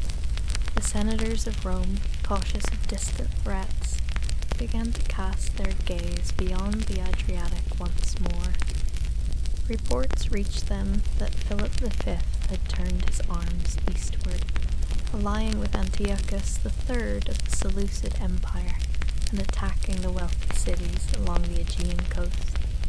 Rhodes, Pergamon, and even the free Greek cities that had placed their trust in Roman friendship.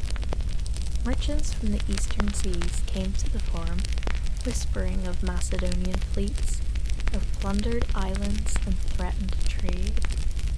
Rome could not ignore the insult, nor allow any power to control the narrow seas that linked east and west. In 200 BCE, the Senate declared war again. Thus began the Second Macedonian War. Now, Rome came not as a distracted participant, but as a deliberate conqueror. The consul, Titus Quinctius Flamininus, young, eloquent, and ambitious, led the legions across the Adriatic. Unlike his predecessors, he came with a vision not of destruction, but of liberation, a promise to free Greece from Macedonian tyranny. The Greeks, divided as always, listened. Some distrusted Roman motives, others saw salvation. The Aetolian League again joined Rome, as did the cities of Corinth, Chalcis, and Thebes in time. Against them stood Philip V, proud, isolated, and unwilling to yield the dream of his forefathers. The armies met amid the mountains of Thessaly. At Cynocephalae in 197 BCE, under the grey dawn mist, the fate of Macedon was decided. The Roman Manipular Legion, flexible and swift, met the rigid Macedonian phalanx on uneven ground. Philip's men, locked shield to shield, advanced like a bronze wall, their long pikes thrusting in perfect rhythm. For a moment it seemed as if the old ways would prevail, yet terrain and adaptability turned the tide. The Roman cohorts, seizing the high ground, outflanked the phalanx. When the left of Philip's line faltered, the Roman right swept in, attacking from the side where the long sarissa could not turn. The phalanx broke, then fell amid the splintered spears, and the plain ran red with the fall of Macedon's pride. After Cynocephalae, Flamininus called the Greek leaders to the Isthmian Games. Standing before a vast crowd in Corinth, he proclaimed that Rome had come not to enslave, but to liberate. The Greeks are free, he declared, and his words were met with thunderous applause. Statues were raised to him, hymns sung, temples dedicated. For a moment, Rome was hailed as the champion of Hellenic liberty. But beneath the joy ran an undercurrent of unease. The Greeks were free in name, yet Rome's influence lingered in every decision, every alliance.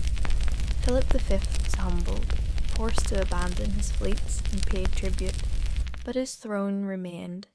He returned to Pella a wounded king, His dreams shattered, but his resolve hardened. For nearly 2 decades, Philip V rebuilt quietly. He fortified his borders, trained his sons, and nursed his resentment. Rome, meanwhile, turned its attention to new threats: the Seleucid Empire and its king, Antiochus III, who dared to cross into Greece, proclaiming himself the liberator of the Hellenes. In truth, Antiochus sought what Alexander had once held, a world united under Eastern command. The Romans met him in battle at Thermopylae in 191 BCE, the same narrow pass where Leonidas had once stood. This time, it was Rome that held the pass, and Antiochus that was forced to flee. Pursued into Asia, the Seleucid king was finally crushed at Magnesia, and the might of the East bent beneath the Roman standard. Greece trembled, for though Rome spoke of freedom, it now commanded obedience. Philip V watched these events with grim fascination. He aided Rome against Antiochus, hoping to win favor, but the Senate's gratitude was shallow. Roman commissioners continued to harass his borders, demand restitution, and stir discontent among the Greeks. By the time of his death in 179 BCE, Philip's faith in Rome was long broken. His final years were darkened by tragedy within his own house. He had executed his eldest son, Demetrius, on suspicion of Roman sympathies, leaving the throne to his younger and more ruthless heir, Perseus. Perseus of Macedon came to power amid intrigue and bitterness. Cautious, intelligent, and ambitious, he sought to restore the dignity of his kingdom while avoiding open war. Yet his every move was watched by Rome, whose diplomats filled the courts of Greece like shadows. Perseus married into the royal house of Epirus, forged ties with Rhodes and other states, and strengthened his army. He revived the traditions of the phalanx, trained his soldiers in the old discipline, and filled his treasuries with gold. But, to the Roman mind, any strengthening of Macedon was a threat. Rumors spread in the Senate that Perseus plotted to unite Greece under his crown, that he sought allies in the barbarian north, and that he courted rebellion among the Hellenic cities still under Roman sway. By 171 BCE, tension boiled over into the Third Macedonian War. This time, Rome came with all its might and little pretense of liberation. The consuls of the Republic marshaled legions seasoned by wars in Spain and the East, while Perseus gathered his phalanx upon the plains of northern Greece. The early campaigns went in his favor. He defeated the Roman praetor Licinius at Callinicus and pushed the invaders back towards Thessaly. Greek sentiment began to waver. Perhaps Macedon might yet stand, but Rome, patient and relentless, sent new armies and new generals. In 168 BCE, consul Lucius Aemilius Paulus took command. He was a soldier of experience and calm wisdom, more statesman than conqueror, but utterly determined. The two armies met at Pydna, near the foothills of Mount Olympus. It was June, and the air shimmered with heat. The Macedonian phalanx stretched across the plain in glittering ranks, each man armed with a long sarissa and protected by bronze and linen. Behind them, the royal camp glittered with banners and chariots. The Romans stood in manipular formation, smaller units ready to move independently, each shield bright with the insignia of its legion. Yet when the battle began, the Macedonians advanced steadily, driving the Romans backward with the weight of their spears. The phalanx seemed invincible again, as it had in Alexander's time. But then the ground turned uneven, the line wavered, and gaps opened between the ranks. Paulus saw the moment and struck. He ordered his cohorts to slip into the openings, to attack not from the front, but from within. The close order of the phalanx, once its strength, became its doom. The Romans hacked upward beneath the spears, cutting down the exposed men. Horses screamed, armor rang, and the field dissolved into chaos. By sunset, 20,000 Macedonians lay dead, and Perseus fled into the mountains, his kingdom shattered. The fall of Macedon was swift. Paulus entered Pella as a conqueror, his soldiers astonished by the wealth of the royal palace, the gold, the tapestries, the works of art that spoke of centuries of kingship. Yet Rome showed no mercy. The monarchy was abolished, the land divided into 4 puppet republics, forbidden to intermarry or trade freely. Roman commissioners stripped the temples and demanded tribute. Perseus himself was captured and brought to Italy, paraded through the streets in Aemilius Paulus's triumph. Once a king, he walked in chains, his eyes hollow beneath the laurel of his conqueror. Some said he died of grief in captivity, others that he lived long enough to see how completely his people had been undone. But history, ever restless, had not finished with Macedon. The decades that followed brought uneasy peace, then rebellion. Greek resentment grew as Roman governors meddled in local affairs and levied taxes that bit deep into once prosperous cities. The promise of liberty proclaimed by Flamininus now rang hollow. In 150 BCE, a pretender arose in Macedon claiming to be the son of Perseus. His name was Andriscus, a man of obscure birth but sharp cunning, who played upon the memory of Macedonian pride. Gathering exiles and mercenaries, proclaimed himself king and rallied the discontented. To many Macedonians, weary of Roman rule, he seemed a deliverer. He raised an army and, for a fleeting moment, restored the banner of the old kingdom. Thus began the Fourth Macedonian War, brief but fierce. Andriscus defeated one Roman force near Dium, astonishing the world with his audacity. For the first time in generations, Macedonian soldiers once again marched under their own standard, yet his triumph was short-lived. Rome responded with a full measure of its discipline and wrath. In 148 BCE, the consul Quintus Caecilius Metellus met Andriscus near Pydna, upon the same ground where Perseus had fallen 20 years before. The outcome was no different. The Roman legions shattered the rebel phalanx, and Macedon's last dream of independence died with it. Andriscus was captured and taken to Rome, where he walked the same path of humiliation as Perseus before him. With that, the long saga of the Macedonian Wars came to an end.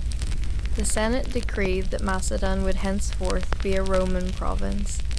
Its borders were redrawn, its cities garrisoned, and its resources absorbed into the growing machinery of the Republic.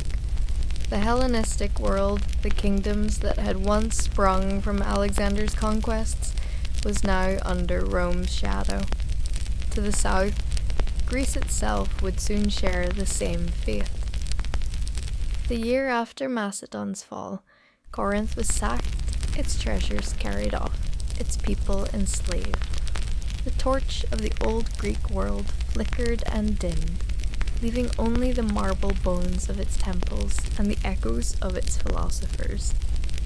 Rome, the once provincial republic of Latium, now stood as master of the Mediterranean. Yet in the quiet that followed, the memory of Macedon lingered like an old song.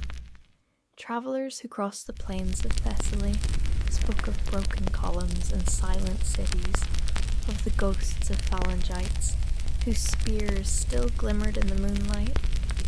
The Roman soldiers who garrisoned Pella walked among ruins that seemed older than time, their Latin tongues stumbling over the names of heroes carved in Greek, and scholars sitting in candlelight centuries later would look back upon that century of struggle and see in it a turning of the ages, the moment when the legacy of Alexander yielded to the dominion of Rome. In the long arc of history, the Macedonian Wars were more than battles between kings and republics. They were the slow passing of a world, the transformation of the Hellenistic kingdoms, vibrant with art and philosophy, into provinces of an empire governed by law and discipline. The phalanx had yielded to the legion, the diadem to the consul's fasces, yet the spirit of Greece did not die. In the centuries to come, its language, its learning, and its gods would flow into Rome's heart, shaping its art, its literature, and its very thought. The conquerors became, in their way, the inheritors of what they destroyed. And so the story ends as it began, with the wind over the Aegean, carrying whispers of forgotten kings. On the hills of Macedon, where the ruins of Pella lie buried beneath wildflowers, the stones still remember the tramp of armies and the echo of trumpets. The sea is calm again, and the centuries sleep. But if one listens long enough to the waves against the shore, one might still hear the faint murmur of spears, the last breath of a kingdom that once dreamed of ruling the world, and the steady march of Rome that turned that dream into dust.